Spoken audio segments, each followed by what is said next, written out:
श्री वाहिगुरु साहिब जीओ।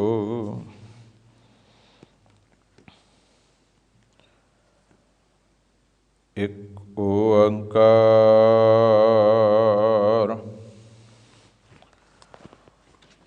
सतनाम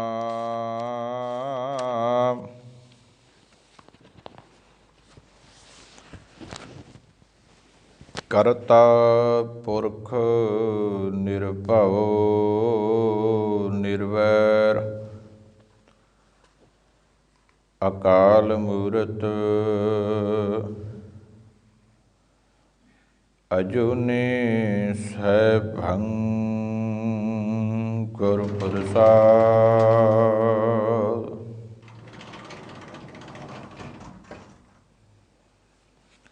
सूरा सो पहचानिए जो लरै दीन के हेत। पुरजा पुरजा कट मरै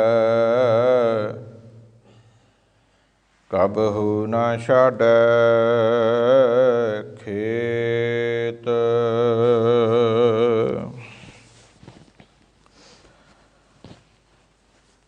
परम सन्मानयोग हाजरा हजूर जहरा जहूर चवर छत्र तख्त दे मालिक समुची कायनात दे रहबर बाली कुल आलम गुरता गद्दी ते शोभाईमान। धन धन धन सतगुरु साहिब श्री गुरु ग्रंथ ਸਾਹਿਬ महाराज जीआं दी पावन और पवित्र हजूरी दे अंदर गुरुद्वारा भाई बाला जी विखे अमृत वेले दे दीवानां दियां सत संगत रूप होकर के हाजरियां भर रहे गुरु प्यारे गुरु सवारे सत संगी जनों, सतगुरु पातशाह ने किरपा की, दर्शन बख्शे, रल मिल बैठण का सुभाग बख्शिया, अमृत वेले दियां अमोलक और सुहावनियां घड़ियां बख्शियां। सो जे कदम कदम चल के आए हैं तो जरूर लाहा लईए गुरु के दर ते। लाहा लैण वास्ते मन बिरतियां की एकाग्रता जरूरी है। प्रभ की उस्तत सुनो संत मीत सावधान एकाग्र चीत। सो एकाग्रता बना करके इतिहास की विचार के नाल आपां जुड़ना है। सो सब तो पहला आपस दे विच पाइए भैन भरावां वाली गुर फतेह की सांझ। कोई भी रसना वांझी ना रवे। इक्को वार कहण ते गज के बुलायो फतेह। आखियो जी वाहिगुरु जी का खालसा वाहिगुरु जी की फतेह। जिहड़े रह गए ने फिर किरपा करियो जी। वाहिगुरु जी का खालसा वाहिगुरु जी की फतेह। सो गुरु सवारियो, आप जीआं ने कल श्रवण कीता सी कलगीधर पातशाह महाराज जीआं दे छोटे फरजंद बाबा जोरावर सिंह, बाबा फतेह सिंह जी। बाबा फतेह सिंह जी की उम्र पौने 7 सालां दी है। बाबा जोरावर सिंह जी पौने 9 सालां दे ने। सरसा नदी के कंढे ते परिवार का विछोड़ा पै गया सी। माता गुजर कौर जी के नाल ये दोवें छोटे साहिबजादे सरसा नदी के कंढे तो चलते चलते ਚੱਕ ਢੇਰਾਂ पिंड तक कुमे मासकी की छपरी च, उत्थों काईनौर पिंड, ਕਾਈਨੌਰ ਤੋਂ ਅੱਗੇ ਸਹੇੜੀ ਦੇ ਨਾਲ ਇੱਕ ਹੋਰ ਪਿੰਡ ਹੈ, ਉੱਥੇ ਪਹੁੰਚੇ ਨੇ। ਫਿਰ ਗੰਗੂ ਰਾਤ ਨੂੰ ਘਰ ਲੈ ਗਿਆ ਸੀ, 7 ਪੋਹ ਦੀ ਰਾਤ। ਜਦੋਂ ਮਾਫ਼ ਕਰਿਓ ਜੀ, 8 ਪੋਹ ਦੀ ਰਾਤ ਨੂੰ ਗੰਗੂ ਘਰ ਲੈ ਗਿਆ। ਰਾਤ ਰਹੇ। ਰਾਤ ਨੂੰ ਗੰਗੂ ਬ੍ਰਾਹਮਣ ਨੇ ਮੋਹਰਾਂ ਦੀ ਥੈਲੀ ਚੋਰੀ ਕਰ ਲਈ। ਸਵੇਰੇ ਮਾਤਾ ਜੀ ਨੇ ਪਿਆਰ ਨਾਲ ਪੁੱਛਿਆ ਤੇ ਇਹਨੇ ਰੌਲਾ ਪਾ ਦਿੱਤਾ। ਇੱਥੋਂ ਤੱਕ ਆਪ ਜੀਆਂ ਨੇ ਸਰਵਣ ਕੀਤਾ ਸੀ। ਹੁਣ ਮਾਤਾ ਜੀ ਬੜੇ ਪਿਆਰ ਨਾਲ ਗੰਗੂ ਬ੍ਰਾਹਮਣ ਨੂੰ ਰੋਕਦੀ ਹੈ ਕਿ ਪੁੱਤ, ਇਹ ਕਹਿਰ ਨਾ ਕਮਾਈ ਇਹਨਾਂ ਛੋਟੇ ਛੋਟੇ ਬੱਚਿਆਂ 'ਤੇ। ਕੋਈ ਗੱਲ ਨਹੀਂ, ਜੇ ਮਾਇਆ ਸਾਡੇ ਕੋਲੇ ਹੋਵੇਗੀ ਤਾਂ ਵੀ ਕੋਈ ਗੱਲ ਨਹੀਂ, ਜੇ ਉਹੀ ਮਾਇਆ ਤੇਰੇ ਕੋਲ ਤਾਂ ਵੀ ਕੋਈ ਗੱਲ ਨਹੀਂ। ਆਪਾਂ ਤਾਂ ਮਾਂ ਪੁੱਤਾਂ, ਆਪਣਾ ਕਿਹੜਾ ਕੁਝ ਵੰਡਿਆ ਹੋਇਆ ਹੈ। ਪਰ ਫਿਰ ਵੀ ਗੰਗੂ ਦੇ ਮਨ ਵਿੱਚ ਲਾਲਚ ਆਇਆ ਕਿ ਜੇ ਮੈਂ ਸਰਕਾਰ ਨੂੰ ਦੱਸ ਦੇਵਾਂ ਤੇ ਮੈਨੂੰ ਸਰਕਾਰ ਇਨਾਮ ਦੇਵੇਗੀ, ਸਰਕਾਰ ਤੋਂ ਸਨਮਾਨਿਤ ਵੀ ਕੀਤਾ ਜਾਏਗਾ ਤੇ ਬਹੁਤ ਵੱਡਾ ਮੈਨੂੰ ਇਨਾਮ ਵੀ ਮਿਲ ਜਾਣਾ ਹੈ। ਇਹਨੇ ਘਰ ਦਾ ਦਰਵਾਜ਼ਾ ਖੋਲ੍ਹਿਆ ਤੇ ਬਾਹਰ ਨਿਕਲਿਆ, ਤੁਰ ਪਿਆ ਮੋਰਿੰਡੇ ਵੱਲ ਨੂੰ, ਕਿਉਂਕਿ ਸਹੇੜੀ ਪਿੰਡ ਨੂੰ ਮੋਰਿੰਡੇ ਦੀ ਕੁਤਵਾਲੀ ਲੱਗਦੀ ਸੀ। ਜਿਵੇਂ ਅੱਜ ਆਪਾਂ ਕਹਿੰਦੇ ਹਾਂ ਸਾਨੂੰ ਤਾਂ ਫਲਾਨਾ ਠਾਣਾ ਲੱਗਦਾ ਹੈ, ਸਾਡੇ ਪਿੰਡ ਨੂੰ ਫਲਾਣੀ ਚੌਂਕੀ ਹੈ, ਉਸ ਵੇਲੇ ਕੁਤਵਾਲੀ ਕਹਿੰਦੇ ਸਨ। ਅੱਜ ਅਸੀਂ ਕਹਿੰਦੇ ਹਾਂ ਇਸ ਥਾਣੇ ਦਾ ਆ ਮੁਖੀ ਹੈ, ਇੱਥੇ ਆਹ ਬੰਦਾ ਥਾਣੇਦਾਰ ਹੈ। ਉਦੋਂ ਕਹਿੰਦੇ ਸੀ ਆਹ ਬੰਦਾ ਕੋਤਵਾਲ ਹੈ। ਸੋ ਇਹ ਆਪਣੇ ਘਰ ਤੋਂ ਚੱਲ ਕੇ ਤੇ ਮੋਰਿੰਡੇ ਕੋਤਵਾਲੀ 'ਚ ਗਿਆ। ਕੋਤਵਾਲ ਨੂੰ ਇਹਨੇ ਰਿਪੋਰਟ ਲਿਖਾ ਦਿੱਤੀ ਕਿ ਜਿਨ੍ਹਾਂ ਨੂੰ ਤੁਸੀਂ ਲੰਮੇ ਸਮੇਂ ਤੋਂ ਲੱਭਦੇ ਆ ਨਾ, ਗੁਰੂ ਗੋਬਿੰਦ ਸਿੰਘ ਨੂੰ, ਉਸ ਗੁਰੂ ਗੋਬਿੰਦ ਸਿੰਘ ਮਹਾਰਾਜ ਜੀਆਂ ਦੇ ਜਿਹੜੇ ਛੋਟੇ ਸਾਹਿਬਜ਼ਾਦੇ ਨੇ ਤੇ ਉਹਨਾਂ ਦੀ ਮਾਤਾ ਗੁਜਰ ਕੌਰ ਜੀ, ਉਹ ਮੇਰੇ ਘਰ ਨੇ। ਉਹ ਕੋਤਵਾਲ ਸੁਣਦਿਆਂ ਸਾਰ ਉੱਠ ਕੇ ਖੜਾ ਹੋ ਗਿਆ। ਉਸੇ ਵੇਲੇ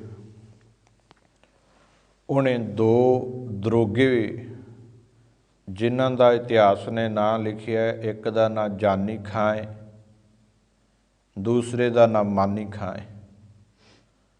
2 ਦਰੋਗੇ, ਅੱਜ ਆਪਾਂ ਸਿਪਾਹੀ ਕਹਿੰਦੇ, ਉਸ ਵੇਲੇ ਦਰੋਗੇ ਕਹਿੰਦੇ ਸੀ। ਹੁਣ ਕੋਤਵਾਲ ਨੇ 2 ਦਰੋਗੇ ਇਸ ਗੰਗੂ ਬ੍ਰਾਹਮਣ ਦੇ ਘਰ ਭੇਜੇ ਨੇ। ਕਈ ਇਤਿਹਾਸਕਾਰਾਂ ਦੀ ਰਾਏ ਆ ਕਿ ਉਹ ਗੱਡੇ ਲੈ ਕੇ ਆਏ, ਗੱਡੇ 'ਤੇ ਲੈ ਕੇ ਗਏ। ਬਹੁਤੇ ਇਤਿਹਾਸਕਾਰ ਇਹ ਗੱਲ ਮੰਨਦੇ ਨੇ ਕਿ ਸਾਹਿਬਜ਼ਾਦਿਆਂ ਨੂੰ ਤੋਰ ਕੇ ਲੈ ਕੇ ਗਏ। ਵੈਸੇ ਜਿਹੜੀ ਤੋਰਨ ਵਾਲੀ ਗੱਲ ਆ ਉਹ ਜ਼ਿਆਦਾ ਟੁੱਕਦੀ ਹੈ, ਵੈਸੇ ਪ੍ਰਚਲਿਤ ਵੀ ਜ਼ਿਆਦਾ ਹੈ। ਬਹੁਤੇ ਵਿਦਵਾਨਾਂ ਦੀ ਰਾਏ ਵੀ ਤੋਰਨ ਵਾਲੀ। ਹੁਣ ਉਹ 2 ਦਰੋਗੇ ਗੰਗੂ ਬ੍ਰਾਹਮਣ ਦੇ ਘਰ ਗਏ। ਮਾਤਾ ਗੁਜਰ ਕੌਰ ਜੀ ਔਰ ਛੋਟੇ ਸਾਹਿਬਜ਼ਾਦਿਆਂ ਨੂੰ ਗੰਗੂ ਬ੍ਰਾਹਮਣ ਦੇ ਘਰੋਂ ਗ੍ਰਿਫਤਾਰ ਕਰ ਲਿਆ। ਪਰ ਇੱਥੇ ਇੱਕ ਗੱਲ ਚੇਤੇ ਰੱਖਿਓ, ਤੁਹਾਡੀ ਜਾਣਕਾਰੀ ਵਾਸਤੇ ਦੱਸਦੇ ਹਾਂ ਕਿ ਕਈ ਵਾਰ ਸੱਚ ਬੋਲ ਕੇ ਪਾਪ ਹੋ ਜਾਂਦਾ ਹੈ, ਕਈ ਵਾਰ ਝੂਠ ਬੋਲ ਕੇ ਪੁੰਨ ਹੋ ਜਾਂਦਾ ਹੈ। ਇਹ ਨਹੀਂ ਕਿ ਬੰਦਾ ਹੱਠ ਕਰ ਲਏ ਤੇ ਮੈਂ ਤਾਂ ਸੱਚ ਹੀ ਬੋਲਦਾ ਹਾਂ। ਝੂਠ ਬੋਲਣ ਵਾਲਾ ਕਈ ਵਾਰ ਪੁੰਨ ਦਾ ਕੰਮ ਕਰ ਜਾਂਦਾ ਹੈ, ਕਈ ਵਾਰ ਸੱਚ ਬੋਲਣ ਵਾਲਾ ਪਾਪ ਕਰ ਜਾਂਦਾ ਹੈ। ਸੱਚ ਬੋਲ ਕੇ ਇਹ 3 ਗੱਲਾਂ ਮੈਂ ਆਪੀਆਂ ਨੂੰ ਐਗਜ਼ੈਂਪਲ ਦੇ ਕੇ ਦੱਸਾਂ, ਸਮਝ ਸੌਖਾ ਪੈ ਜਾਏਗਾ। ਇੱਕ ਝੂਠ ਬੋਲਣਾ ਪੁੰਨ ਹੋ ਸਕਦਾ ਹੈ, ਸੱਚ ਬੋਲਣਾ ਪਾਪ ਹੋ ਸਕਦਾ ਹੈ। ਅਤੇ ਤੀਜੀ ਗੱਲ, ਅੱਖਾਂ ਨਾਲ ਵੇਖੀ ਹੋਈ ਗੱਲ ਕਈ ਵਾਰਾਂ ਝੂਠ ਹੋ ਜਾਂਦੀ ਹੈ। ਅਸੀਂ ਆਖਾਂਗੇ ਵੀ ਜਿਹੜੀ ਗੱਲ ਮੈਂ ਜਿਹੜਾ ਕੰਮ ਆਪਣੀਆਂ ਅੱਖਾਂ ਨਾਲ ਵੇਖਿਆ, ਕੰਨਾਂ ਨਾਲ ਸੁਣਿਆ ਤਾਂ ਅਜੇ ਝੂਠ ਹੋ ਸਕਦਾ ਵੀ ਕਿਸੇ ਨੇ ਸੁਣਾਇਆ, ਪਰ ਅੱਖਾਂ ਨਾਲ ਵੇਖੀ ਹੋਈ ਚੀਜ਼ ਤਾਂ ਝੂਠ ਨਹੀਂ ਨਾ ਹੋ ਸਕਦੀ, ਪਰ ਹੋ ਸਕਦੀ ਹੈ। ਹੁਣ ਜਿਹੜਾ ਗੰਗੂ ਬ੍ਰਾਹਮਣ ਸੀ, ਉਹ ਜਦੋਂ ਮੋਰਿੰਡੇ ਗਿਆ ਤੇ ਉਹਨੇ ਕੋਤਵਾਲ ਨੂੰ ਕੀ ਆਖਿਆ ਵੀ ਗੁਰੂ ਗੋਬਿੰਦ ਸਿੰਘ ਜੀ ਦੇ ਮਾਤਾ ਗੁਜਰ ਕੌਰ ਜੀ ਤੇ ਸਾਹਿਬਜ਼ਾਦੇ ਮੇਰੇ ਘਰ। ਸੱਚ ਬੋਲਿਆ ਕਿ ਝੂਠ ਬੋਲਿਆ? ਬਿਲਕੁਲ ਸੱਚ ਬੋਲਿਆ। ਪਰ ਸੱਚ ਬੋਲ ਕੇ ਵੀ ਇਹਨੇ ਕਹਿਰ ਕਮਾਇਆ, ਬੜਾ ਵੱਡਾ ਪਾਪ ਆਪਣੇ ਮੱਥੇ ਤੇ ਲਾ ਲਿਆ ਨੇ, ਕਲੰਕ ਲਾ ਲਿਆ। ਰਹਿੰਦੀ ਦੁਨੀਆ ਤੱਕ ਗੰਗੂ ਬ੍ਰਾਹਮਣ ਨੂੰ ਇਹ ਸੱਚ ਬੋਲਣ ਦੀਆਂ ਲਾਹਣਤਾਂ ਪੈਂਦੀਆਂ ਰਹਿਣੀਆਂ। ਆ 3 ਦਿਨ ਹੋ ਗਏ ਪਰਸੋਂ ਤੋਂ ਗੰਗੂ ਬ੍ਰਾਹਮਣ ਨੂੰ ਹੀ ਲਾਹਣਤਾਂ ਪੈ ਰਹੀਆਂ। ਸਰਹੰਦ ਦੀ ਧਰਤੀ ਤੇ ਹਰ ਗੁਰੂ ਘਰ ਦੇ ਵਿੱਚ ਕੌਣ ਕਹਿੰਦਾ ਗੰਗੂ ਚੰਗਾ ਸੀ? ਲਾਹਨਤੀ ਸੀ। ਇਹਨੇ ਸੱਚ ਤਾਂ ਬੋਲਿਆ, ਪਰ ਲਾਹਨਤ ਖੱਟ ਲਈ, ਪਾਪੀ ਬਣ ਗਿਆ, ਪਾਪ ਦਾ ਕਲੰਕ ਮੱਥੇ ਤੇ ਲਾ ਲਿਆ। ਇਹ ਰਹਿੰਦੀ ਦੁਨੀਆ ਤੱਕ ਲੈਣਾ ਹੀ ਨਹੀਂ। ਦੂਜੇ ਪਾਸੇ ਜਦੋਂ ਬੁੱਢਾ ਜੌੜ ਦੀ ਧਰਤੀ ਤੋਂ ਸੁੱਖਾ ਸਿੰਘ ਤੇ ਮਹਿਤਾਬ ਸਿੰਘ ਆਏ ਸੀ ਨਾ ਮੱਸੇ ਰੰਗੜ ਨੂੰ ਸੋਧਾ ਲਾਉਣ ਵਾਸਤੇ, ਜਦੋਂ ਉਹ ਘੋੜਿਆਂ 'ਤੇ ਸਵਾਰ ਹੋ ਕੇ ਰਾਜਸਥਾਨ ਦੀ ਧਰਤੀ ਤੋਂ ਚੱਲੇ ਤੇ ਦਰਬਾਰ ਸਾਹਿਬ ਆਏ, ਤੇ ਅੱਗੇ ਮੱਸੇ ਰੰਗੜ ਦੇ ਪਹਿਰੇਦਾਰ ਦਰਬਾਰ 'ਚ ਹੀ ਖੜੇ। ਉਹਨਾਂ ਗੁਰੂ ਕੇ ਖਾਲਸੇ ਨੂੰ ਪੁੱਛਿਆ, ਉਦੋਂ ਖਾਲਸਿਆਂ ਵਾਲਾ ਇਹਨਾਂ ਦਾ ਲਿਬਾਸ ਨਹੀਂ ਸੀ। ਕਹਿੰਦੇ ਨੇ ਭਾਈ ਤੁਸੀਂ ਕੌਣ ਹੋ?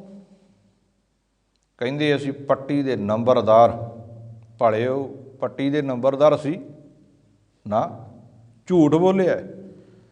ਕਹਿੰਦੇ ਅਸੀਂ ਆ ਜੀ ਪੱਟੀ ਦੇ ਨੰਬਰਦਾਰ। ਕਹਿੰਦੇ ਆ ਝੋਲਾ ਭਰਿਆ ਇਹ ਕੀ ਆ? ਕਹਿੰਦੇ ਜੀ ਮਾਵਲਾ ਉਗਰਾ ਕੇ ਲੈ ਕੇ ਆਏ ਆ, ਚੌਧਰੀ ਜੀ ਨੂੰ ਜਮ੍ਹਾਂ ਕਰਾਉਣਾ ਹੈ। ਅੱਗੇ ਸੁਨੇਹਾ ਭੇਜਿਆ ਜੀ ਪੱਟੀ ਤੋਂ ਨੰਬਰਦਾਰ ਆਏ ਆ ਮੱਸੇ ਰੰਗੜ ਨੂੰ, ਕਹਿੰਦੇ ਝੋਲਾ ਭਰਿਆ ਮਾਇਆ ਦਾ, ਮਾਵਲਾ ਲੈ ਕੇ ਆਏ ਆ, ਜਮ੍ਹਾਂ ਕਰਾਉਣ ਆਏ ਆ। ਮੱਸਾ ਰੰਗੜ ਕਹਿੰਦਾ ਮਾਇਆ ਦੀ ਬੜੀ ਲੋੜ ਹੈ, ਉਹਨਾਂ ਨੂੰ ਨਾ ਰੋਕਿਓ, ਆਉਣ ਦਿਓ ਅੱਗੇ। ਅਤੇ ਉਹ ਜਿਹੜੇ ਦਰਬਾਰ 'ਚ ਪਹਿਰੇਦਾਰ ਵਰਸ਼ੇ ਲੈ ਕੇ ਖੜ੍ਹੇ ਸੀ ਨਾ, ਉਹ ਕਹਿੰਦੇ ਲੰਘ ਜਾਓ ਅੱਗੇ, ਚੌਧਰੀ ਜੀ ਸੱਦਦੇ ਆ ਤੁਹਾਨੂੰ। ਅਤੇ ਫਿਰ ਜਾ ਕੇ ਮੱਸੇ ਰੰਗੜ ਦਾ ਸਿਰ ਵੱਢਿਆ ਸੀ ਨਾ, ਸੋਧਾ ਲਾਇਆ ਸੀ। ਅਤੇ ਜੇ ਕਹਿੰਦੇ ਵੀ ਅਸੀਂ ਤਾਂ ਗੁਰੂ ਦੇ ਸਿੰਘ ਹਾਂ, ਅਸੀਂ ਬੁੱਢਾ ਜੌੜ ਦੀ ਧਰਤੀ ਤੋਂ ਆਏ ਹਾਂ ਮੱਸੇ ਨੂੰ ਸੋਧਾ ਲਾਉਣ ਵਾਸਤੇ, ਫਿਰ ਕਿਤੇ ਉਹਨਾਂ ਅੱਗੇ ਲੰਘਣ ਦੇਣਾ ਸੀ? ਉਹਨਾਂ ਝੂਠ ਬੋਲਿਆ ਅਤੇ ਚੰਗਾ ਕੰਮ ਕਰਿਆ। ਅੱਜ ਸੁੱਖਾ ਸਿੰਘ ਤੇ ਮਹਿਤਾਬ ਸਿੰਘ ਨੂੰ ਦੁਨੀਆ ਯਾਦ ਕਰਦੀ ਹੈ, ਭਾਵੇਂ ਝੂਠ ਬੋਲ ਕੇ ਹੀ ਮੱਸੇ ਦਾ ਸਿਰ ਵੱਢਿਆ। ਤੀਜੀ ਗੱਲ, ਗੁਰੂ ਨਾਨਕ ਪਾਤਸ਼ਾਹ ਮਹਾਰਾਜ ਅਤੇ ਉਹਨਾਂ ਦਾ ਬੜਾ ਹੀ ਪਿਆਰ ਵਾਲਾ ਸਾਥੀ ਭਾਈ ਮਰਦਾਨਾ ਜੀ ਦੁਨੀਆ ਨੂੰ ਤਾਰਦੇ ਹੋਏ ਤੁਰੇ ਜਾ ਰਹੇ। ਸ਼ਾਮਾਂ ਪੈ ਗਈਆਂ, ਸੂਰਜ ਢਲ ਗਿਆ, ਹਨੇਰਾ ਹੋਣ ਲੱਗ ਗਿਆ। ਜਦੋਂ ਹਨੇਰਾ ਹੋਣ ਲੱਗ ਗਿਆ ਨਾ, ਤੇ ਮਰਦਾਨੇ ਦੀ ਨਿਗਾਹ ਇੱਕ ਖੇਤ ਵੱਲ ਪਈ। ਇੱਕ ਜ਼ਿਮੀਂਦਾਰ ਕਿਸਾਨ ਵੀਰ ਇੱਕ ਖੇਤ ਦੇ ਵਿੱਚੋਂ ਕਣਕ ਦੀਆਂ ਭਰੀਆਂ ਚੁੱਕੇ ਤੇ ਦੂਜੇ ਖੇਤ ਵਿੱਚ ਰੱਖੀ ਜਾਏ। ਆਪਾਂ ਨੂੰ ਪਤਾ ਲੱਗ ਜਾਂਦਾ ਵੀ ਆਹ ਖੇਤ ਹੋਰ ਦਾ, ਆਹ ਹੋਰ ਦਾ, ਕਿਉਂਕਿ ਵਿਚਾਲੇ ਵੱਟ ਇੱਕ ਘਾਹ ਵਾਲੀ ਪੱਕੀ ਵੱਟ ਹੁੰਦੀ ਹੈ। ਉਹ ਅੰਦਾਜ਼ਾ ਹੁੰਦਾ ਵੀ ਆਹ ਖੇਤ ਹੋਰ ਦਾ, ਆਹ ਹੋਰ ਦਾ, ਇਹਦਾ ਆਪਦਾ ਨਹੀਂ ਹੈ। ਆਪਦੇ ਬਣਦੀਆਂ ਤਾਂ ਵੱਟਾਂ 6 ਮਹੀਨਾ ਪਿੱਛੋਂ ਬੰਦਾ ਵਾਹ ਦਿੰਦਾ ਵਿੱਚ ਹੀ।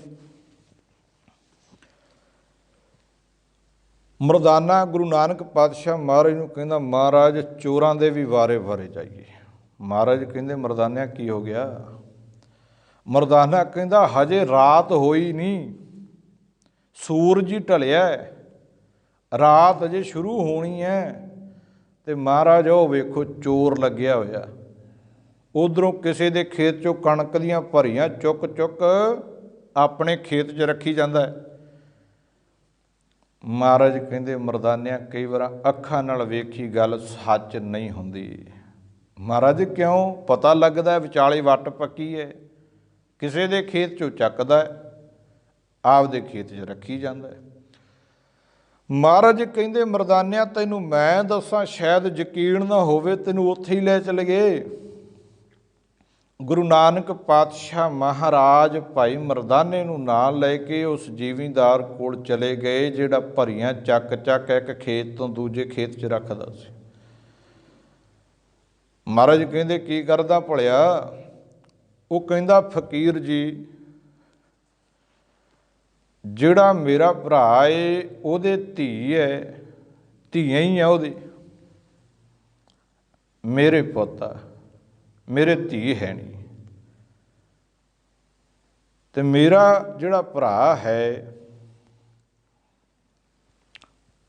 जे उहनूं मैं आख्या भी तेरी धी दा विआह मेरा भी पुन्नदान लै लै, मैं भी हिस्सा पाला, मेरी भी धी आ, पर उहने लैना नहीं। उहने कहना है मेरी धी मैं अपनियां धीआं वास्ते ही कमाई करदा, मैं आपे ही विआहूं, मैं तेरी कमाई नाल नहीं विआहणी आ। मेरे भरा ने मेरे तो कोई तिल फुल भेटा लैनी नहीं आपदे धी दे विआह ते। कहंदा मैं सोचिया भी ऊँ तां लैनी नहीं, चल इदां ही पुन्नदान कर लईए। कणक वेच के ही धी दा विआह करना उहने, ते मैं आपदे खेत चों कणक दियां भरियां चुक के ते आपदे भरा दे खेत च रखदा। कोई विरला ही हुंदा गुरमुख इहो जिहा।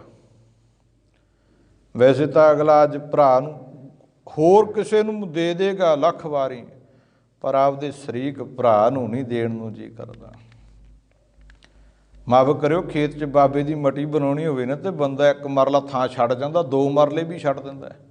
जे भरा कहदे भी भरावा मेरा इत्थों ट्रैक्टर नहीं मुड़दा, अगले मत्थे तो लै ला 2 फुट जगह, इधरों 1 फुट ही दे दे, अगले मत्थे तो 2 फुट लै ला। ते कहंदा इहदा ट्रैक्टर मुड़ना नहीं चाहिए।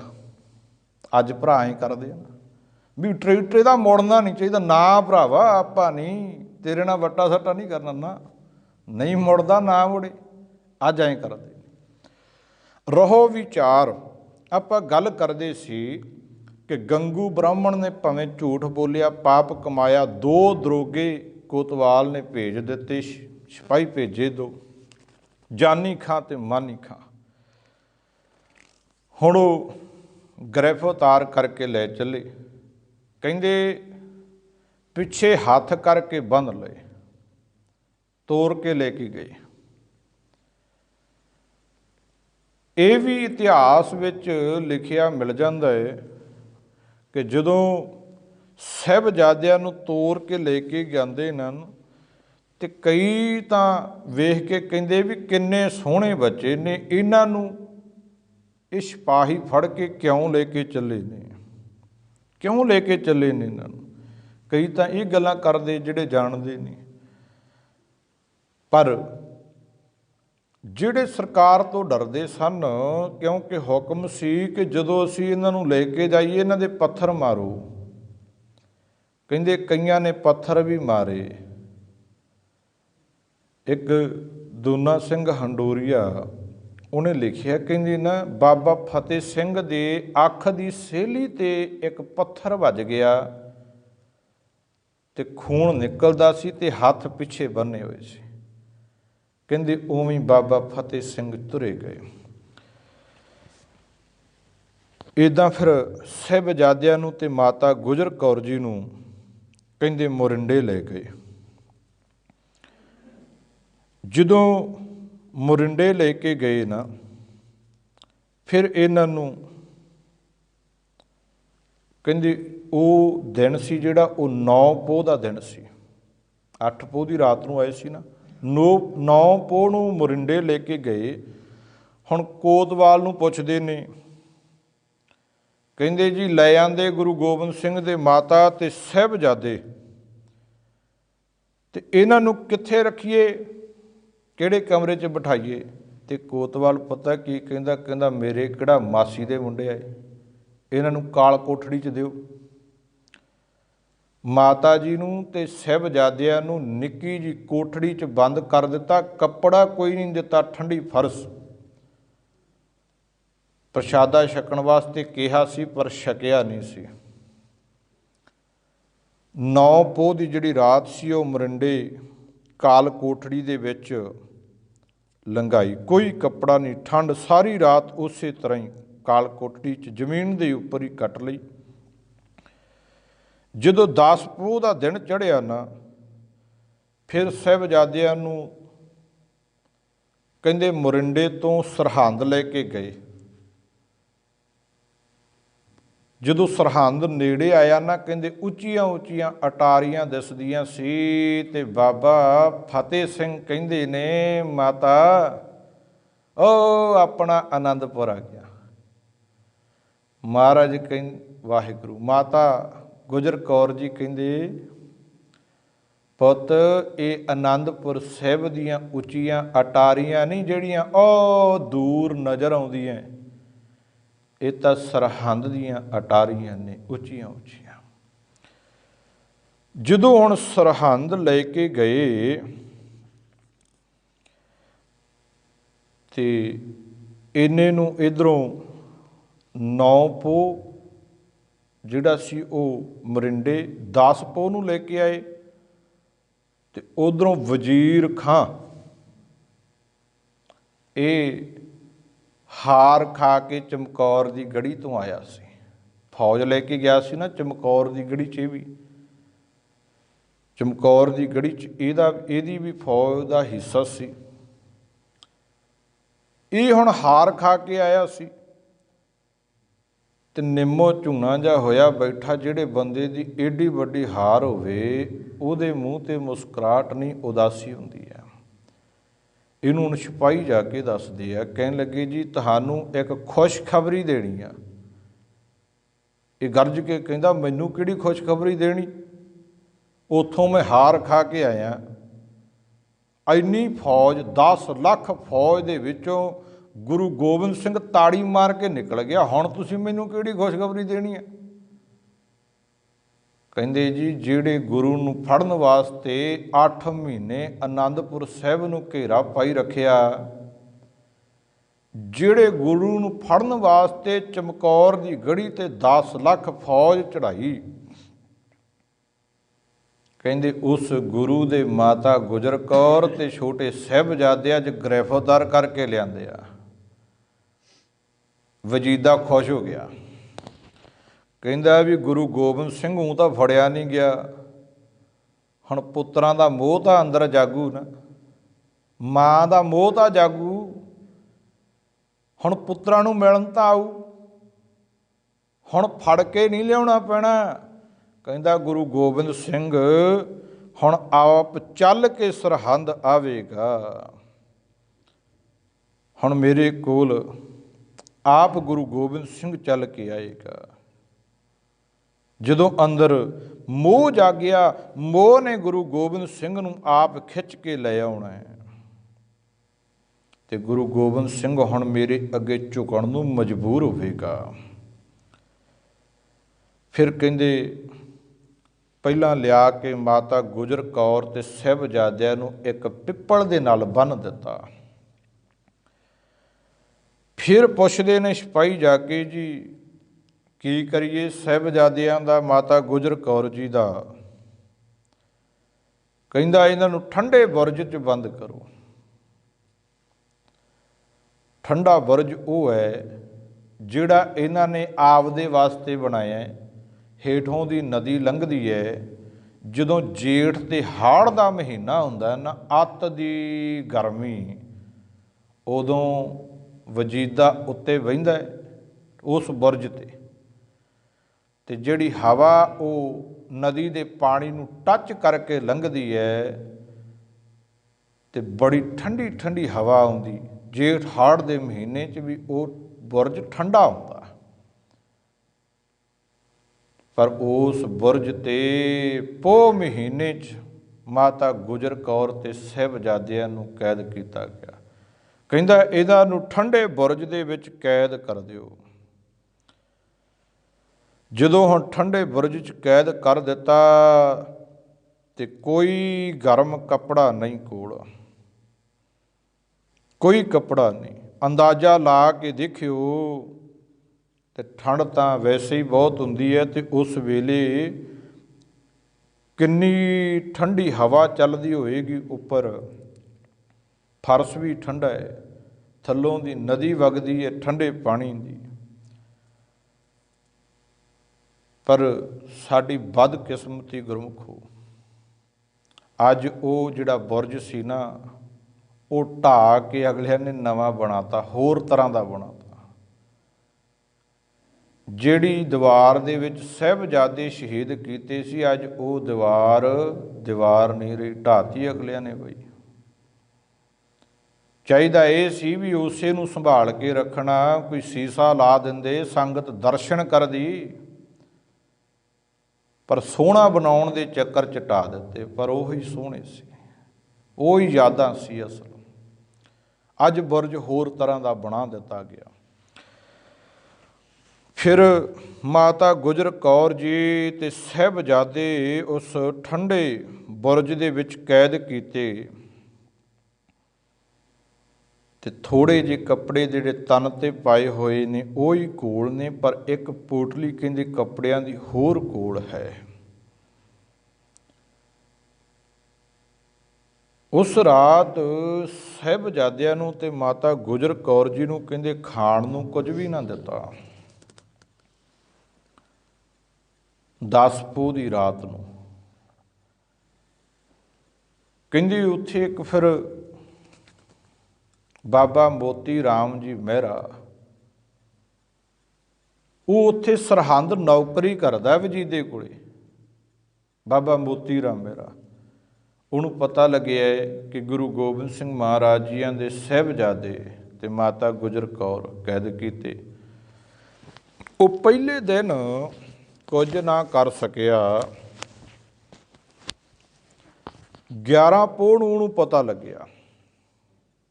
11 ਪੋਹ ਨੂੰ ਫਿਰ ਉਹ ਰਾਤ ਨੂੰ ਚੋਰੀ ਦੁੱਧ ਪਿਲਾਉਣ ਆਉਂਦਾ ਹੈ। ਸਿਪਾਹੀ ਲੰਘਣ ਨਹੀਂ ਦਿੰਦੇ, ਪਹਿਰਾ ਬੜਾ ਤਕੜਾ ਹੈ। ਪਰ ਜਿਹੜੇ ਸਰਕਾਰੀ ਬੰਦੇ ਹੁੰਦੇ ਲਾਲਚੀ ਵੀ ਬੜੇ ਹੁੰਦੇ ਆ। ਬਾਬਾ ਮੋਤੀ ਰਾਮ ਮਹਿਰਾ ਜੀ ਨੇ ਜਿੰਨੀ ਮਾਇਆ ਸੀ ਨਾ ਉਹਦੇ ਕੋਲੇ, ਸਾਰੀ ਸਿਪਾਹੀਆਂ ਨੂੰ ਦੇ ਕੇ ਰਾਤ ਨੂੰ, ਤੇ ਬੁਰਜ ਦੇ ਪਿੱਛੋਂ ਦੀ ਚੜ੍ਹ ਕੇ ਕਹਿੰਦੇ ਫਿਰ ਦੁੱਧ ਘਰੋਂ ਲਿਆਇਆ ਸੀ ਗਰਮ ਕਰਕੇ, ਉਹ ਛਕਾਉਣ ਗਿਆ ਸੀ 11 ਪੋਹ ਰਾਤ ਨੂੰ। ਤੇ ਜਦੋਂ 10 ਪੋਹ ਦੀ ਰਾਤ ਲੰਘੀ ਨਾ, ਤੇ 11 ਪੋਹ ਨੂੰ ਫਿਰ ਕਚਹਿਰੀ ਲੱਗਣੀ ਸੀ ਸੂਬੇ ਦੀ। ਸਿਪਾਹੀ ਲੈਣ ਆਏ। ਜਦੋਂ ਸਿਪਾਹੀ ਲੈਣ ਆਏ ਤੇ ਉਸ ਵੇਲੇ ਸਾਹਿਬਜ਼ਾਦੇ ਆਪਸ ਵਿੱਚ ਪਹਿਲਾਂ ਗੱਲਾਂ ਕਰ ਰਹੇ ਸੀ। ਬਾਬਾ ਫਤਿਹ ਸਿੰਘ, ਬਾਬਾ ਜੋਰਾਵਰ ਸਿੰਘ ਆਪਸ ਦੇ ਵਿੱਚ ਗੱਲਾਂ ਪਤਾ ਕੀ ਕਰਦੇ? ਜਦੋਂ ਆਪਾਂ ਨੂੰ ਵੱਡੇ ਵੀਰੇ ਮਿਲਣਗੇ ਨਾ, ਬਾਬਾ ਅਜੀਤ ਸਿੰਘ ਤੇ ਬਾਬਾ ਜੁਝਾਰ ਸਿੰਘ, ਫਤਿਹ ਸਿੰਘ ਕਹਿੰਦਾ ਆਪਾਂ ਉਹਨਾਂ ਨੂੰ ਬੁਲਾਉਣਾ ਨਹੀਂ, ਆਪਾਂ ਉਹਨਾਂ ਦੇ ਨਾਲ ਰੁੱਸ ਜਾਣਾ, ਆਪਾਂ ਨਹੀਂ ਬੁਲਾਉਣਾ ਉਹਨਾਂ ਨੂੰ। ਉਹ ਆਪਾਂ ਨੂੰ ਛੱਡ ਕੇ ਉੱਠ ਗਏ, ਆਪਾਂ ਬੁਲਾਉਣਾ ਹੀ ਨਹੀਂ। ਬਾਬਾ ਜੋਰਾਵਰ ਸਿੰਘ ਕਹਿੰਦਾ ਨਹੀਂ, ਆਪਾਂ ਉਹਨਾਂ ਨੂੰ ਬੁਲਾਵਾਂਗੇ, ਪਰ ਇੱਕ ਸ਼ਰਤ 'ਤੇ ਬੁਲਾਵਾਂਗੇ। ਆਪਾਂ ਆਖਾਂਗੇ ਤੁਹਾਨੂੰ ਅਸੀਂ ਤਾਂ ਬੁਲਾਵਾਂਗੇ ਜੇ ਸਾਨੂੰ ਅੱਗੇ ਤੁਸੀਂ ਛੱਡ ਕੇ ਨਾ ਜਾਓਗੇ, ਸਾਨੂੰ ਇਕੱਲਿਆਂ ਨਾ ਛੱਡ ਕੇ ਜਾਓਗੇ ਤਾਂ ਬੁਲਾ ਲੈਂਦੇ ਹਾਂ, ਸ਼ਰਤ 'ਤੇ ਬੁਲਾਵਾਂਗੇ। ਇਹ ਗੱਲਾਂ ਕਰਦੇ ਨੇ ਆਪਸ ਵਿੱਚ। ਮਾਂ ਕੁੱਟ-ਕੁੱਟ ਕੇ ਛਾਤੀ ਨਾਲ ਲਾਉਂਦੀ ਹੈ ਬਾਬਾ ਫਤਿਹ ਸਿੰਘ ਜੀ ਨੂੰ, ਬਾਬਾ ਜੋਰਾਵਰ ਸਿੰਘ ਜੀ ਨੂੰ। ਇੰਨੇ ਨੂੰ ਸਿਪਾਹੀ ਆ ਗਏ, ਕਹਿਣ ਲੱਗੇ ਕਚਹਿਰੀ ਲੱਗੀ ਹੈ, ਕਚਹਿਰੀ 'ਚ ਪੇਸ਼ ਕਰਨਾ। ਹੁਣ ਜਦੋਂ ਸਾਹਿਬਜ਼ਾਦਿਆਂ ਨੂੰ ਲੈ ਕੇ ਜਾਣ ਲੱਗੇ ਤੇ ਮਾਤਾ ਗੁਜਰ ਕੌਰ ਉੱਠ ਕੇ ਖੜੇ ਹੋਏ ਤੇ ਸਿਪਾਹੀ ਕਹਿੰਦੇ ਮਾਤਾ ਤੈਨੂੰ ਨਹੀਂ ਲੈ ਕੇ ਜਾਣਾ, ਇਕੱਲੇ ਸਾਹਿਬਜ਼ਾਦਿਆਂ ਨੂੰ, ਇਕੱਲੇ ਬੱਚਿਆਂ ਨੂੰ ਲੈ ਕੇ ਜਾਣਾ। ਹੁਣ ਬੱਚਿਆਂ ਨੂੰ ਨਾਲ ਲੈ ਕੇ ਸਿਪਾਹੀ ਤੁਰ ਪਏ ਤੇ ਸੂਬੇ ਦੀ ਜਿੱਥੇ ਕਚਹਿਰੀ ਲੱਗੀ ਹੈ ਉਸ ਕਚਹਿਰੀ ਤੱਕ ਠੰਡੇ ਬੁਰਜ ਤੋਂ ਰਸਤੇ 'ਚ ਜਾਂਦਿਆਂ ਜਾਂਦਿਆਂ ਸਿਪਾਹੀ ਸਮਝਾਉਂਦੇ ਆ। ਸਿਪਾਹੀ ਕਹਿੰਦੇ ਬੱਚਿਓ ਕਚਹਿਰੀ ਲੱਗੀ ਆ, ਸੂਬਾ ਜੀ ਬੈਠੇ ਨੇ ਵਜ਼ੀਰ ਖਾਂ, ਤੇ ਤੁਸੀਂ ਜਦੋਂ ਕਚਹਿਰੀ 'ਚ ਪੇਸ਼ ਹੋਣਾ ਹੈ ਤੇ ਵਜ਼ੀਰ ਖਾਂ ਨੂੰ ਸਲਾਮ ਕਰਨੀ ਹੈ। ਸਾਹਿਬਜ਼ਾਦੇ ਕਹਿੰਦੇ ਠੀਕ ਹੈ। ਕਹਿੰਦੇ ਸਲਾਮ ਕਰਿਓ ਜੇ ਵਜੀਦੇ ਨੂੰ। ਕਹਿੰਦੇ ਠੀਕ ਹੈ ਜੀ। ਜਿਹੜਾ ਤੁਹਾਨੂੰ ਜਿਹੜੀ ਗੱਲ ਪੁੱਛਣ ਉਹਦਾ ਜਵਾਬ ਦੇ ਦਿਓ ਜੀ। ਕਹਿੰਦੇ ਠੀਕ ਹੈ। ਰਾਹ 'ਚ ਸਮਝਾਉਂਦੇ ਗਏ ਪਰ ਗੱਲ ਵਕੜੀ 'ਚ ਲੈ ਕੇ ਮਾਤਾ ਗੁਜਰ ਕੌਰ ਜੀ ਨੇ ਕਿਹਾ ਸੀ ਵੇਖਿਓ ਡੋਲ ਨਾ ਜਾਇਓ ਪੁੱਤਰੋ, ਆਪਦੇ ਦਾਦੇ ਦੀ ਪੱਗ ਨੂੰ ਦਾਗ ਨਾ ਲਾ ਦਿਓ ਕਿਤੇ। ਗੁਰੂ ਤੇਗ ਬਹਾਦਰ ਮਹਾਰਾਜ ਜੀ ਆਂਦੀ ਉਹਨਾਂ ਦੀ ਪੱਗ ਨੂੰ ਦਾਗ ਨਾ ਲਾ ਦਿਓ ਕਿਤੇ, ਡੋਲ ਨਾ ਜਾਇਓ। ਉਹਨਾਂ 'ਚ ਸਪਿਰਿਟ ਹੀ ਐਸਾ ਭਰਿਆ ਹੋਇਆ ਸੀ ਸਾਹਿਬਜ਼ਾਦਿਆਂ 'ਚ। ਜਦੋਂ ਹੁਣ ਵਜੀਦੇ ਦੀ ਕਚਹਿਰੀ ਲੱਗੀ ਹੈ, ਸਾਹਿਬਜ਼ਾਦਿਆਂ ਨੂੰ ਪੇਸ਼ ਕੀਤਾ ਤੇ ਕਚਹਿਰੀ ਵਿੱਚ ਜਾ ਕੇ ਕਿਹੜੀ ਸਲਾਮ ਕਰਨੀ ਸੀ ਉਡੀਕਦੇ ਸੀ। ਸਾਹਿਬਜ਼ਾਦੇ ਆਏ ਆ, ਬੱਚੇ ਆਏ ਆ, ਸਲਾਮ ਕਰਨਗੇ, ਸਿਰ ਝੁਕਾਉਣਗੇ ਵਜੀਦੇ ਨੂੰ, ਪਰ ਉੱਚੀ ਧੌਣ ਕਰਕੇ ਗਰਜਵੀਂ ਆਵਾਜ਼ ਵਿੱਚ ਬਾਬਾ ਫਤਿਹ ਸਿੰਘ ਨੇ ਆਖਿਆ ਸੀ ਵਾਹਿਗੁਰੂ ਜੀ ਕਾ ਖਾਲਸਾ ਵਾਹਿਗੁਰੂ ਜੀ ਕੀ ਫਤਿਹ। ਇੱਕਦਮ ਸਾਰਿਆਂ ਦੇ ਸਰੀਰ ਕੰਬੇ ਵੀ ਬੱਚੇ ਛੋਟੇ, ਸਲਾਮ ਕਰਨੀ ਸੀ, ਸਮਝਾਇਆ ਵੀ ਸੀ, ਇਹਨਾਂ ਫਤਿਹ ਦਾ ਜਕਾਰਾ ਲਾ ਦਿੱਤਾ। ਸਿਪਾਹੀ ਕਹਿੰਦੇ ਬੱਚਿਓ ਤੁਹਾਨੂੰ ਸਮਝਾਇਆ ਸੀ ਇੱਥੇ ਇਹ ਕੋਈ ਤੁਹਾਡਾ ਆਨੰਦਪੁਰ ਨਹੀਂ, ਇਹ ਵਜ਼ੀਰ ਖਾਂ ਦੀ ਕਚਹਿਰੀ ਹੈ, ਤੁਸੀਂ ਸਲਾਮ ਕਰਨਾ ਸੀ, ਫਤਿਹ ਨਹੀਂ ਜਗਾਉਣੀ ਸੀ।